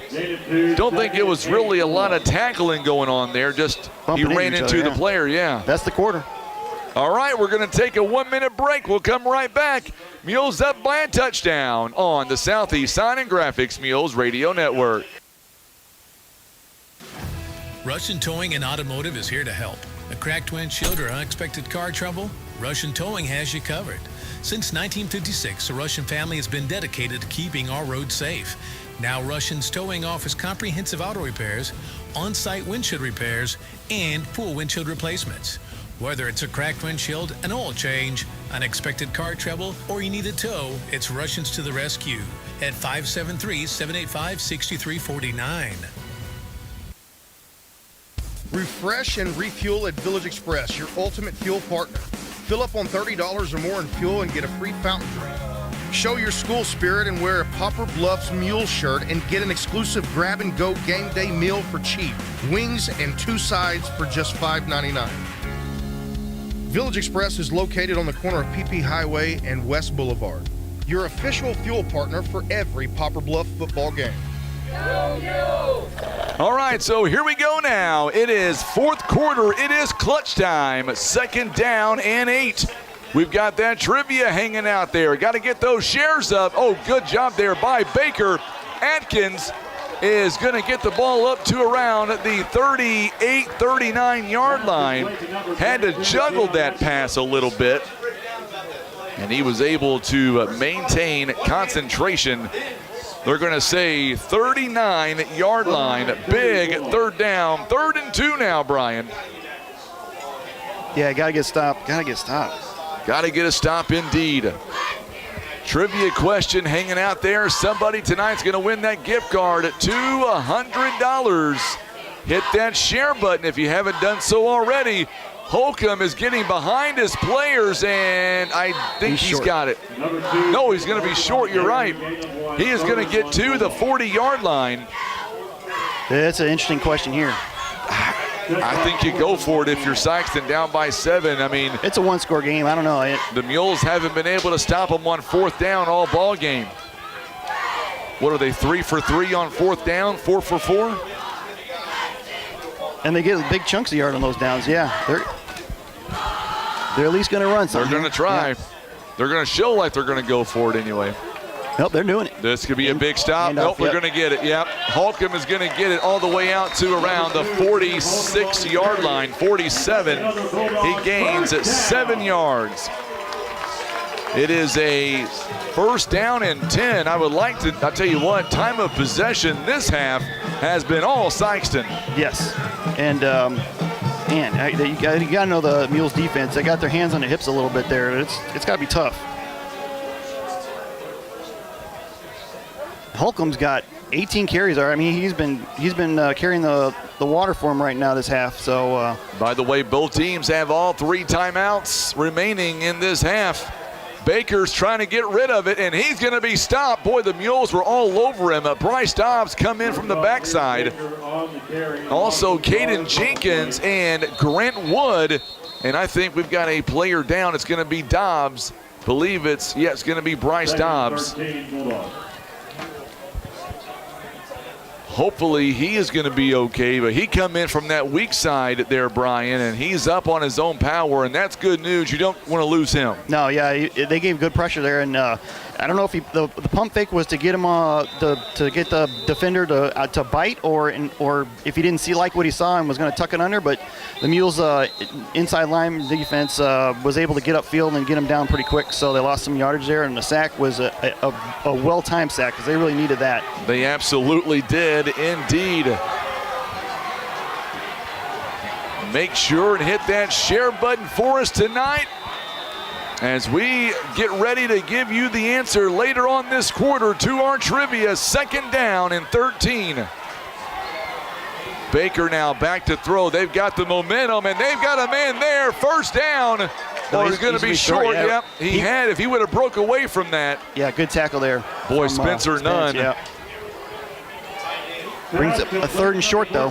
Daryl Jordan inside Mules territory to the 45-yard line. 3rd down and about 2. 28-6 right now. Jackson leading Cape Central at the end of 3 quarters. Baker now, he forward his way through for a 1st down. He is going to be down to the 38-yard line.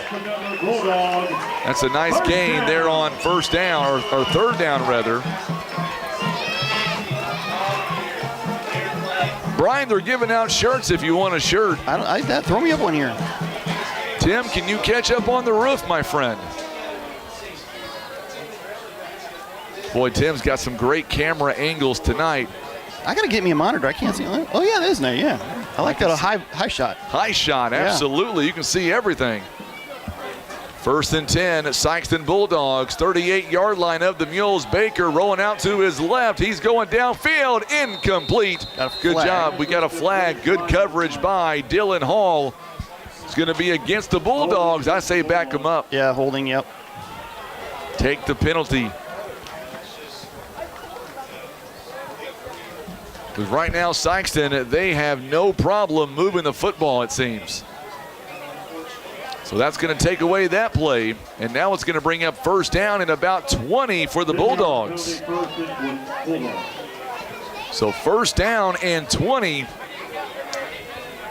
Boy, this is a big play coming up right here. Big defensive stop here for the Mules. 8:42 to go in the ball game. Mules, folks, have only had the football 1 time this half. They got 1 1st down, and that was it. It's been all Sikeston so far. Baker's being chased out of the pocket. 1 tackle was missed. Nearly picked off by the Mules. It was deflected. Caden Jenkins had his hand on it, as did Larkins. 2nd down and 20. Boy, that was a good defensive set there by the Mules. Yeah, got pressure with 1 guy, and so he forced him to roll out and throwing on the run. Mules got a hand on the ball. 9 o'clock. I guess, Tim, we should cut the feed and go home, right? 9 o'clock. Beat the rush hour. Nobody's leaving this one. No one's leaving indeed. Pretty good finish here. Third down. Oh, it's going to be a pass, and the Mules got lucky on that one. Atkins wide open. It was underthrown, and J.R. Lathan, the closest Mules there, except he was 5 yards back. Yep, he was playing a little prevent defense on that, but third down and 20. Big third down here. This is huge. I think if you're Poplar Bluff and if you don't allow more than 5 or 6 yards, if you're Sikeston, you got to punt the football, I would think. I mean, it could be 2-down territory. Depends on what you get here on this third down. But yeah, if you're the Mules, you don't want to give up something big. No. Third down and 20. Baker now. Mules coming after him. He's going downfield. He's got a man there. Oh, my goodness. Love with a big catch inside the 10. He is slow to get up. Third down and 20, and Love burns the Mules. He is slow to get up all the way down to the 5-yard line on third down. They needed 20 yards. Meanwhile, they picked up 43. I don't see a flag down on the play, but the important thing is I'm not sure if maybe Love got the wind knocked out of him on the way down, or if or how serious it is, but he is on the grass right now. That was a great shot by Baker, a great pass, and the Mules secondary was burned on that one. We do owe you a legal ID on the radio side. We'll take it now on the Southeast Sign and Graphics Mules Radio Network. We're going to stay here on the video. That is a radio legal ID. Big third down conversion by the Bulldogs. It is at 9:01. I'm Frankie Castile alongside Brian Rosner. Tim Hicks on the camera up top. And Love is a little woozy as he stands up here, Brian. He's going to be helped off the field by some of the coaches and the training staff. I'm not quite sure. I guess he fell funny on his leg. Looks like. I think so. It looks like the right leg is what it looks like from up here. And if he's unable to go, that's a big loss for Sikeston. That was a big pickup of 43 yards. Yeah, nice throw on that play. Defense right now looks a little bit tired right now for the Mules. They've been out there pretty much all half. Yeah, they've been out there for an hour and a half, it seems like. First and goal on the 5. Mules defense. Baker's going to shove it outside, and he's going to walk it in the end zone. They are an extra point away from tying this ball game. We got 8:08 left in this regulation. It is 27-26. Big extra point right here, Brian. Oh, wait, we got a flag. It came in late. Oh, it's a late flag. Yeah. You're right. It's going to come back. I didn't see the flag. Well, he threw his hat, too. Yeah. Must have, not quite sure what happened there. Maybe we get it's going to be a hold. Yeah, that's coming off the board. All folks. right. Mules get a break. Sideline warning against the Bulldogs. Still. So that takes away the 5 yards. Boy, I did not see the flag as it was thrown.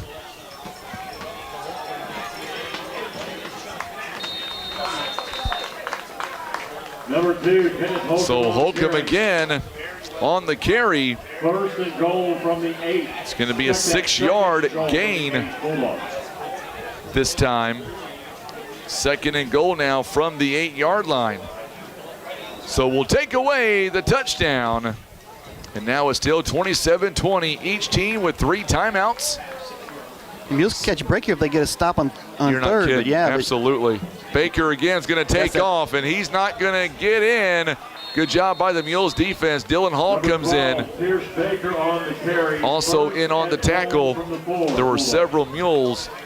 See Connor Stevens down there, Spencer Nunn as well. So 4 yards, and it's third down. And third and goal from the 4. 2 plays to go 4 yards.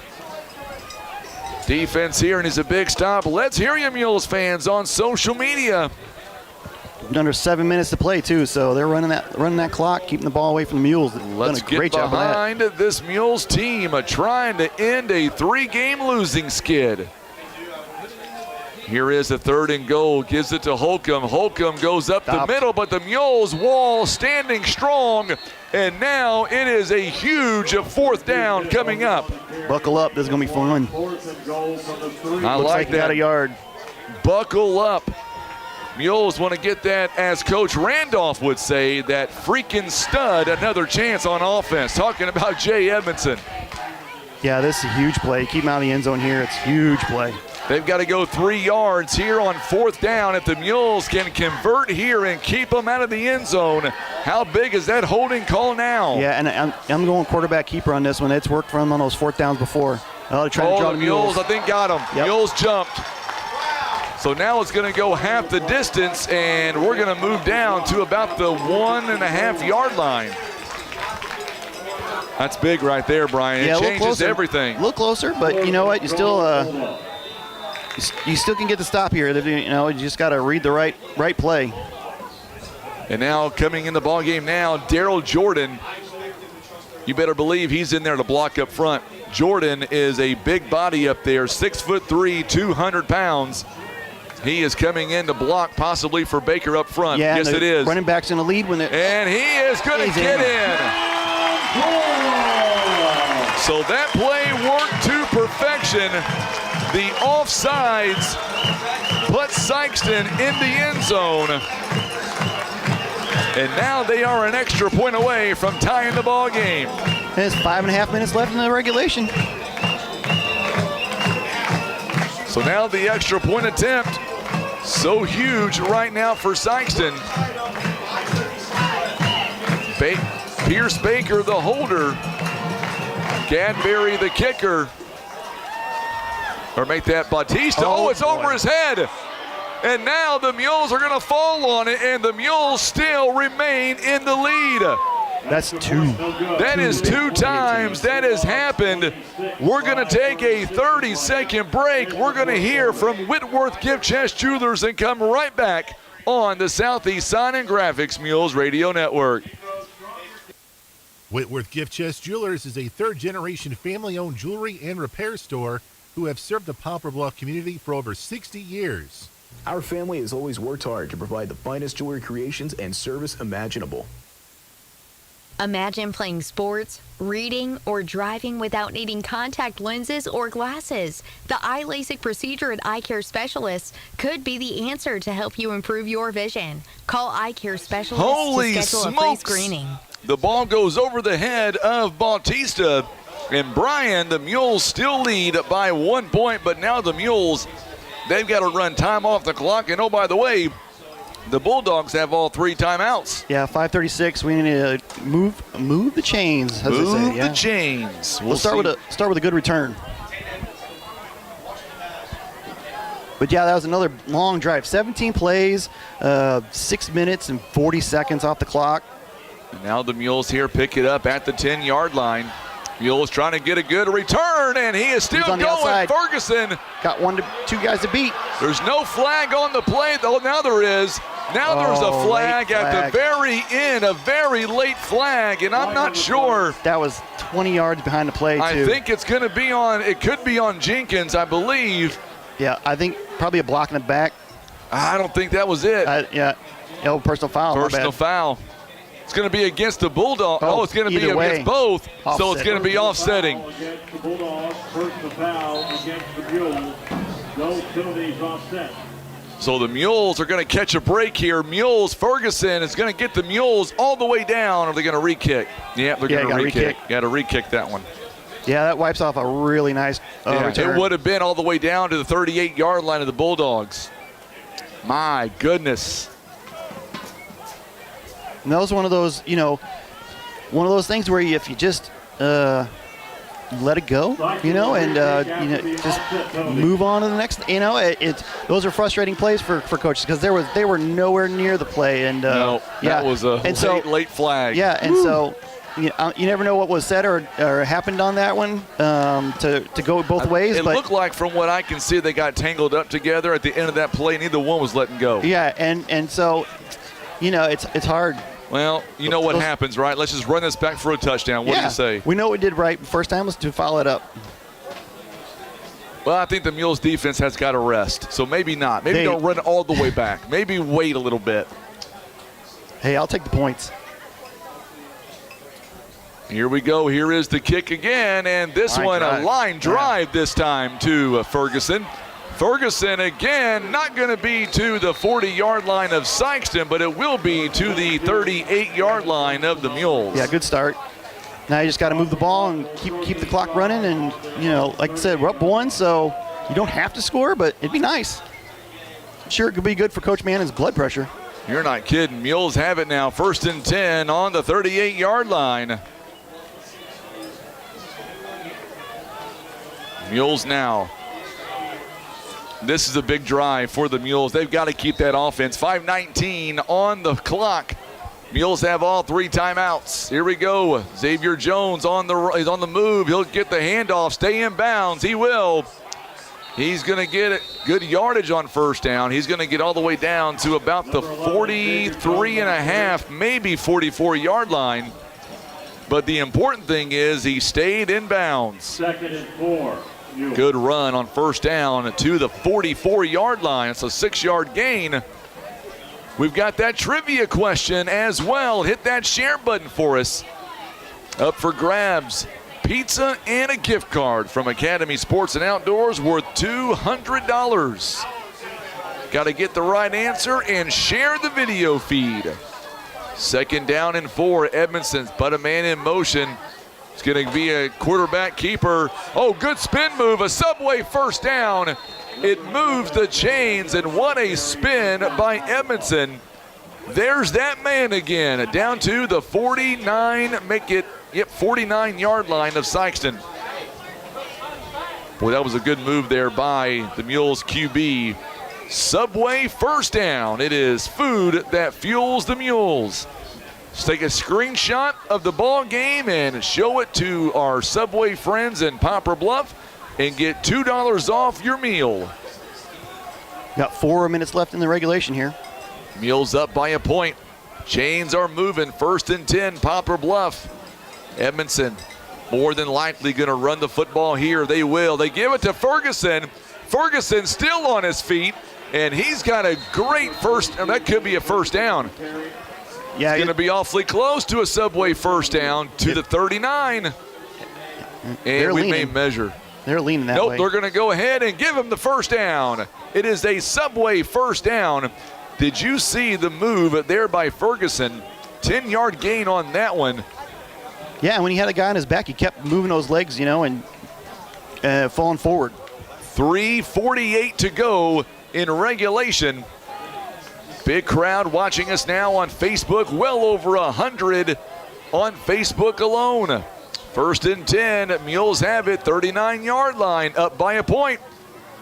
Edmondson this time. Got to keep her. Get rid of it. Don't go backwards. He gets sacked again.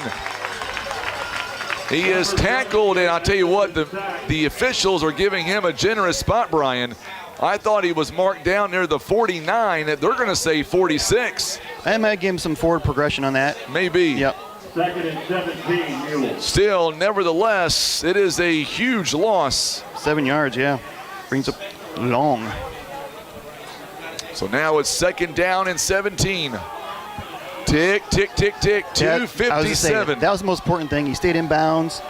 They're running the play clock down as low as they can. Edmondson this time, he's going to go up. Oh, good tackle that time. He had a wide open space. Cadbury, the middle linebacker, is able to make a big stop on Edmondson. We may get a timeout by the Bulldogs. Sikeston takes their 1st time out of the half. 16, Mules. Got a yard on the play, so it's going to bring up 3rd and long. 3rd and 16. So a timeout called here by Sikeston. They've got 2 timeouts left. 2:44 left. Our ball game is presented by First Midwest Bank, Kevin's Auto Repair, PB Realty Legacy Farm and Land Specialist, Whitworth Gift Chest Jewelers, Russians Towing. Also being brought to you by Baldwin Toyota, Ozark Legacy Partners Insurance, Mossy Oak Properties, and Poplar Bluff Monument Works. Boy, how big is this third down here tonight, Brian? It could be the ball game. You get the first down. I mean, it's a big one. So you're definitely not in 4 down territory. You're gonna have to punt this one away. But yeah, this is a big play for the Mules. It really is. 27-26. Big time play coming up here for the Bulldogs. Their defense right now, momentum-wise, you got to figure it's still with Sikeston. Yeah, they've run 15 extra plays in this game because of this these second half drives. Here's third big play. Down and 16. I think if you're the Mules, you may try to catch him napping. If you get a pass, you better take it. Edmondson, that's what he's going to do. He's going downfield, and he's got a man. Did he catch it? Yes, he did. First down, too. That is a first down. Was that Hunter Clifford? Yes, it was. It was. He made a nice sliding catch, too. Hunter Clifford gives the Mules a subway first down to the 25-yard line. 2.5 minutes left. And that is that might end up being the play of the game right there. 2.5 minutes. You gotta love that pass play, folks. That's an instant replay presented by Barker's Towing and Auto Repair. 42-6 right now. Jackson leads Cape Central. Did not see that one coming. Ferguson gets the handoff, and he's got a great gain on first down. Yeah, that's a big play there, too. He is inside the Baldwin Toyota red zone. Sikeston's going to take their second timeout. We've got 2:07 left.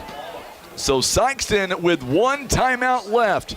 Let's go back a play, and we said this in the pregame. I thought for Hunter Clifford, he was going to have a big game, and that last catch he made, 20 yards, that may be the play of the game so far tonight. I say he had the first big play of 42 yards, that start the game for him, and then that one for 20 was big. He's got 3 catches for 71 yards, but that was a tough catch because he's sliding down there. The ball's coming in. We had a defender on his back. That's tough play. Big play for the Mules.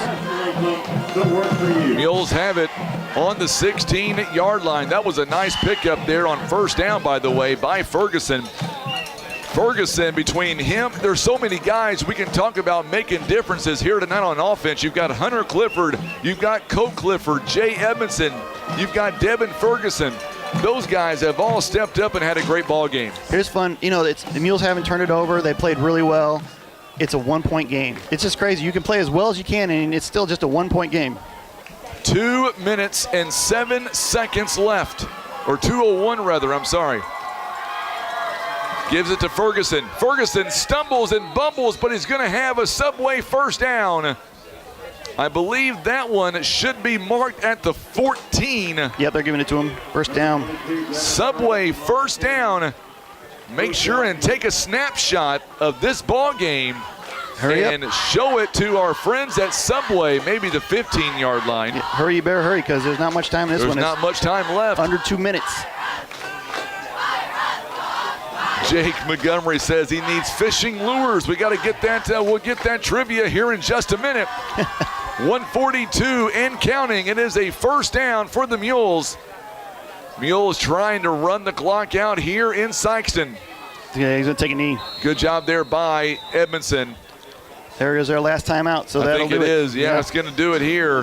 Sikeston using their final timeout here of the ball game. Poplar Bluff looks like they're going to hang on. Jackson is cruising to a SEMO Conference North title. Mules are going to barely hang on tonight, Brian, and maybe win this game by 1 point. Now, here's an interesting part of this, the concept of our playoff system. The Mules are up 1. If you score here, you get the bonus points, going for district. But if you go for it here, you give up the chance of fumbling it or giving up an interception and losing the game. So you play for the win, but at the same time, do you worry about the points? Obviously not. But it makes it interesting because at the end of the season, 1 point or 2 points might be the difference. I think if you're coach now, you're gonna take a knee here. Well, the point, you get 20 points for a win, so take the knee. But yeah, it's just one of those.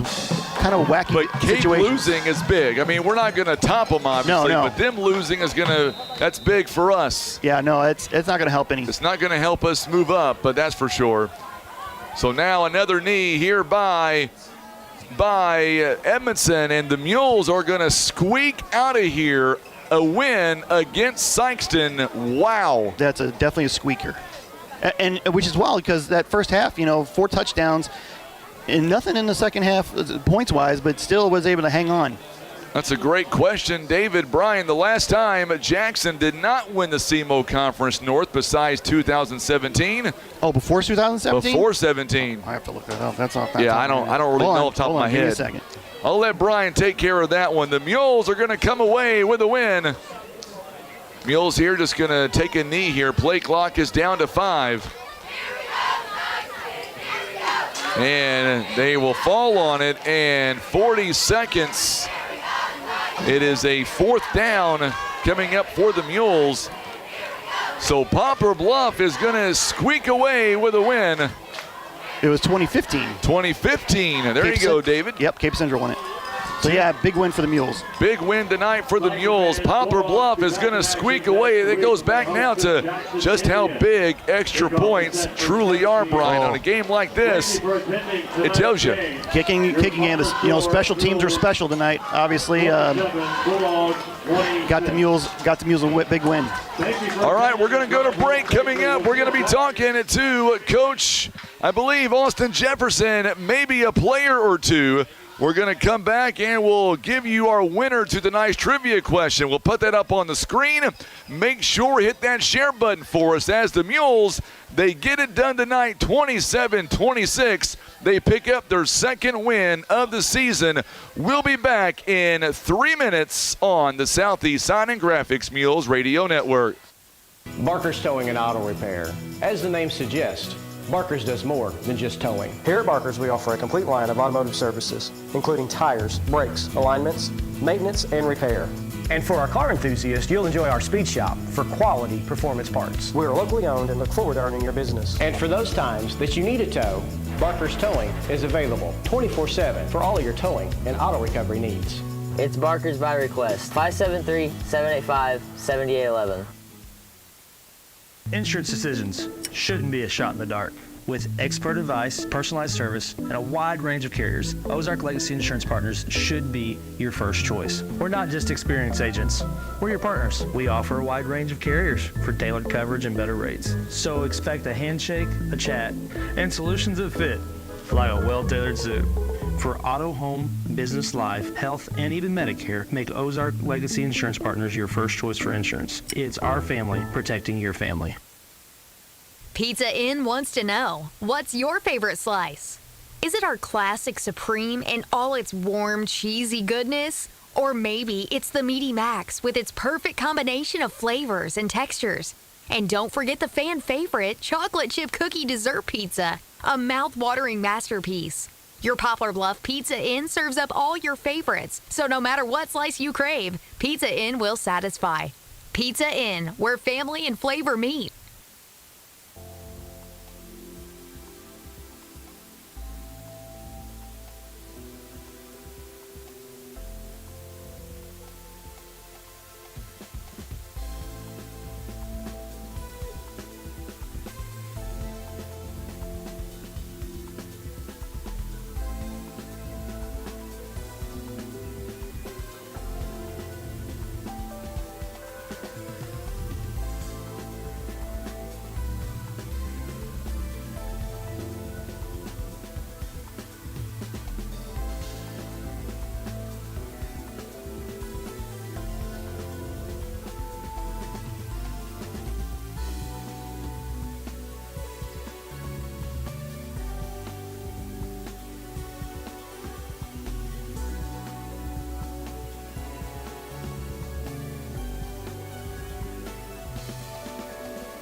And we are back here live as the Mules get it done tonight by a final score of 27-26. We've got your trivia answer in just a moment. Also coming up here tonight, I see Coach Jefferson making his way to the press box. We'll get him live on the program here in just a moment. By the way, our winner tonight of the trivia question, we're going to do that before we end our broadcast.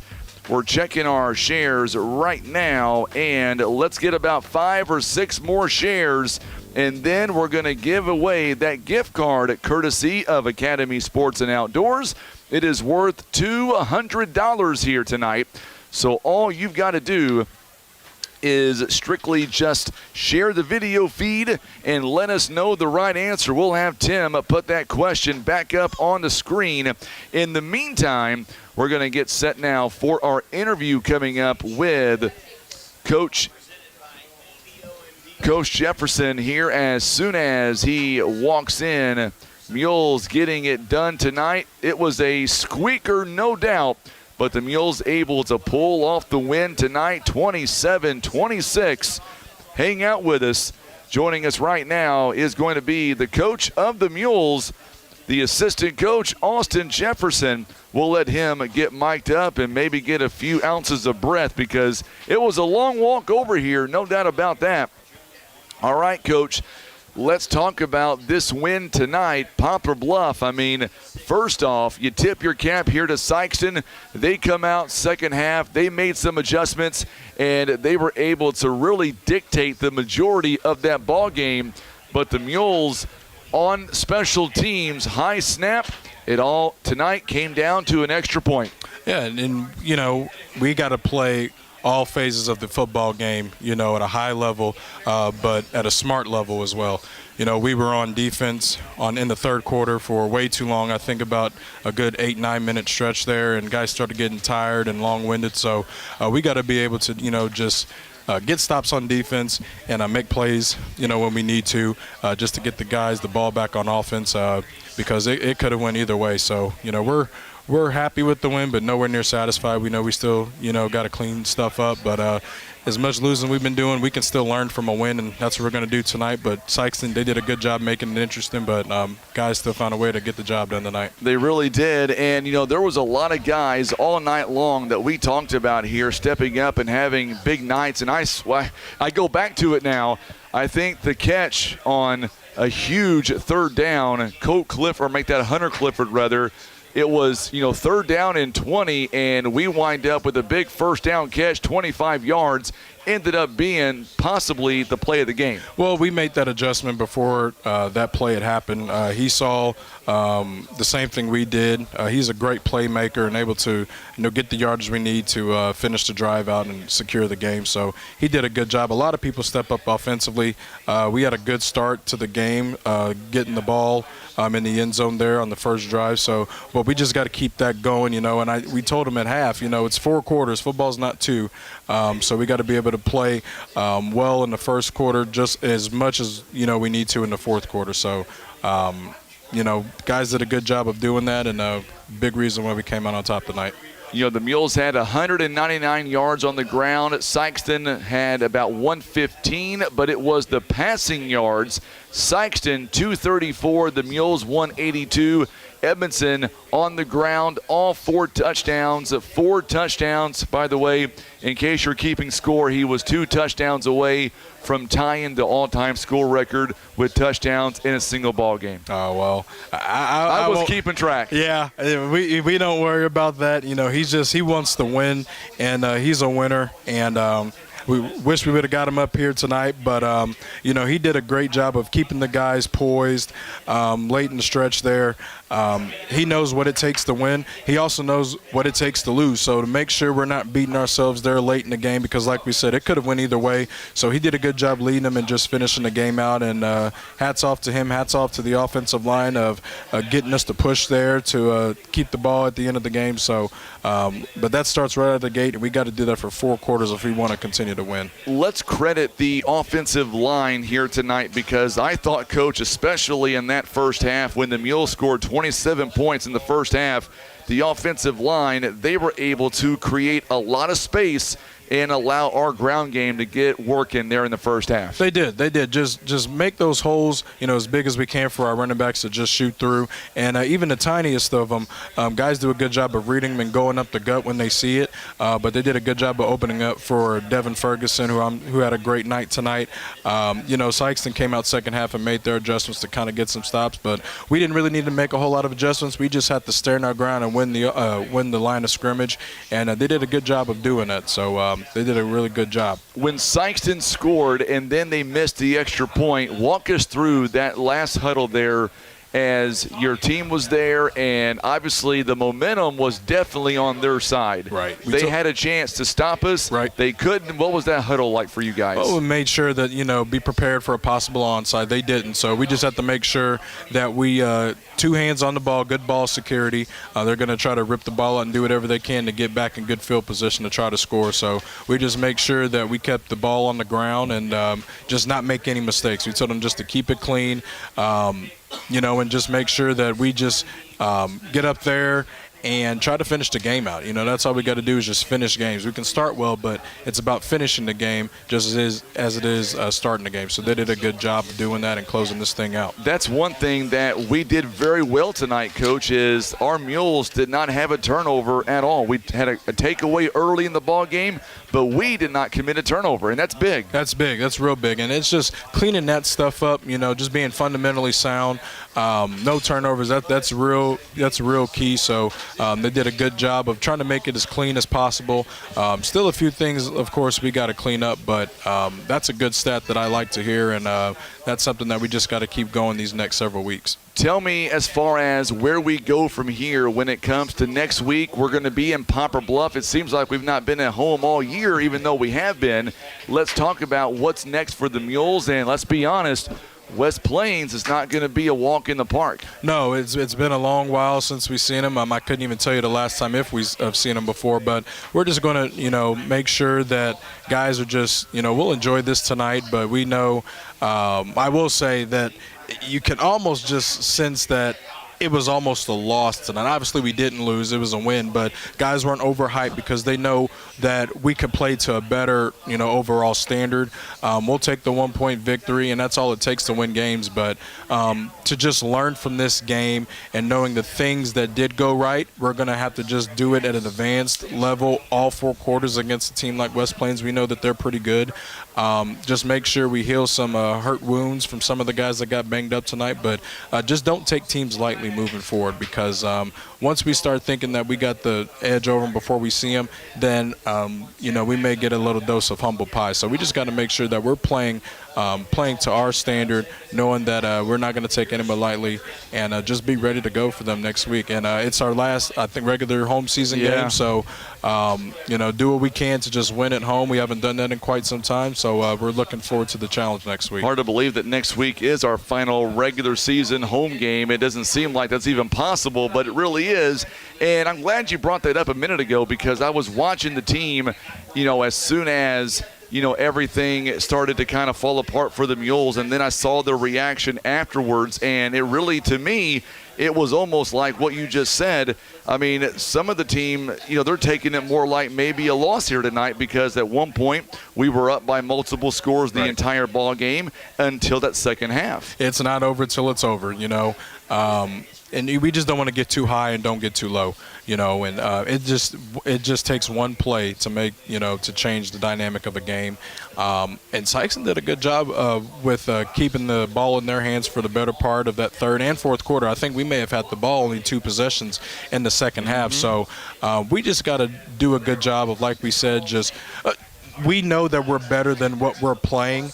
And when we go up against, teams that we really have to give some special attention to, we can't do the things we're doing in these games against those opponents, because it could be a very lopsided game in their favor. So I know guys understand that, we have to make sure that we just buckle down on everything. No turnovers is great, but we won by 1 point, and that's because we're on the field too long on defense. So we got to make sure we just, execute on the tackling, wrapping up, taking them down, and stopping them on third downs, fourth and short, third and short. We got to be disciplined discipline up front to not jump the gun and get them another new set of downs. So if we just continue to just be clean on both sides of the ball, I think we'll be okay moving forward. So tell me, in your expert opinion here tonight, Coach, who do you think is, who tonight in your mind stepped up? And there's a lot of guys that we've been talking about, but let's sum it up.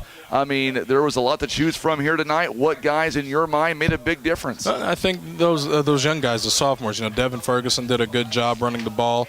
Colt Clifford, he really did a good job. We like what we saw with the coverage we were getting from him, so he did a good job of getting out in space and just getting as much as he could with what he was getting. So they did a good job, and that don't happen if the offensive line don't get the blocks for him. They did a good job of just making those guys look good. They don't get enough credit at times, but they all did a good job, all 5 of them up front. So it takes everybody, though. It's just not one person that wins it. It takes 11 to win, of course, and it just takes 1 to lose. So, that one person that don't do their job, it could mess it up for everybody. But they understand it's assignment football. So, but those are the guys that stood out, and they did a good job for us tonight. It was just nice that the Mules didn't have any turnovers here tonight, and it clearly showed on the field in that first half belonged to us. Sikeston, they made their adjustments, and then second half belonged to them. So next week, West Plains at home, final regular season game, and it's hard to believe that we're already now talking about week 7 in high school football. Where has the time gone? It doesn't take long. Guys are still excited. They needed this one. Like we said last week, they weren't just wanting a win. They needed a win. They were starving just to keep the overall morale up for the team. We know what's happened in the past few weeks, but this is a great way to transition into the way things should go for us. And they know, it takes what it takes. So it's going to take a little bit more each game to just come out on top. And we'll be looking forward to the challenge for West Plains and do what we need to keep this thing going. I'm not sure if you're aware yet, but there was a barn burner up at Cape Central tonight. Jackson gets the win. Barn burner, 42-6. Oh, I did not see that coming. Neither I thought it was going to be a I. great game. But, no, that's big. That's At big. last check, I think Farmington was beating Union, too. That was earlier in the night, so I'm sure Farmington got the win there because Union was 0-5 coming into the ball game.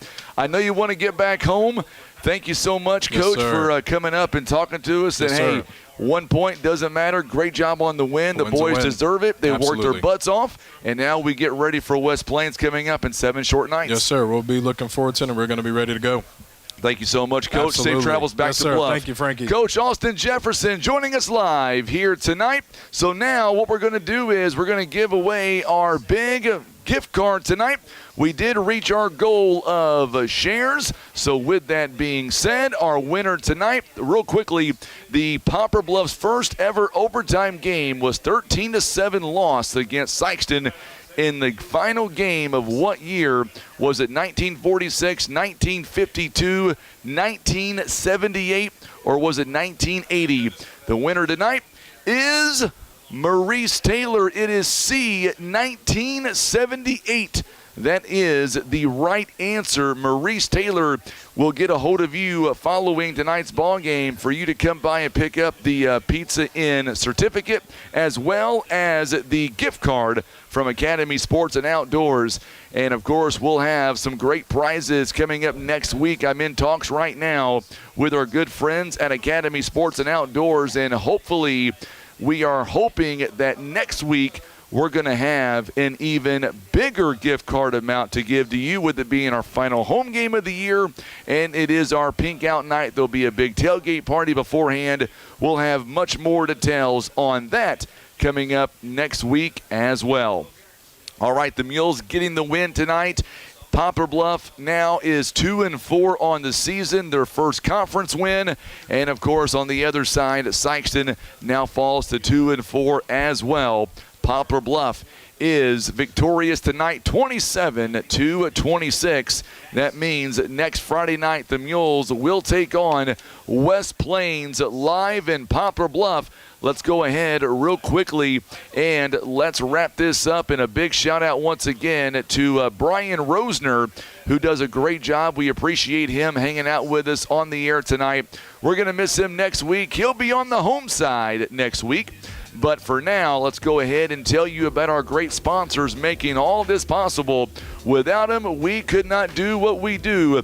They include First Midwest Bank, Kevin's Auto Repair, PB Realty Legacy Farm and Land Specialist, also being brought to you by Whitworth Gift Chest Jewelers, Russians Towing, Baldwin Toyota, the Ozark Legacy Partners Insurance, Mossy Oak Properties, Poplar Bluff Monument Works, Village Express.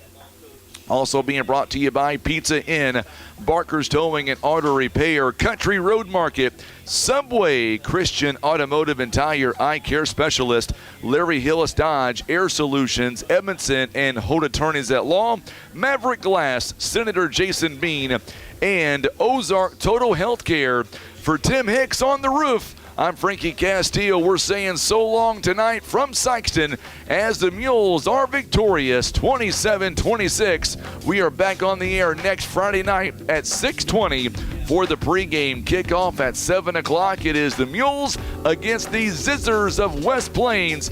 Have a great weekend. By the way, big announcement coming up on Sunday afternoon at 1:30. Something very big going on next week in Bluff. We'll make that announcement live on Facebook at 1:30 on Sunday. Thanks again for tuning in. Have a great weekend. You've been watching and listening to Mules Football Live on the Southeast Sign and Graphics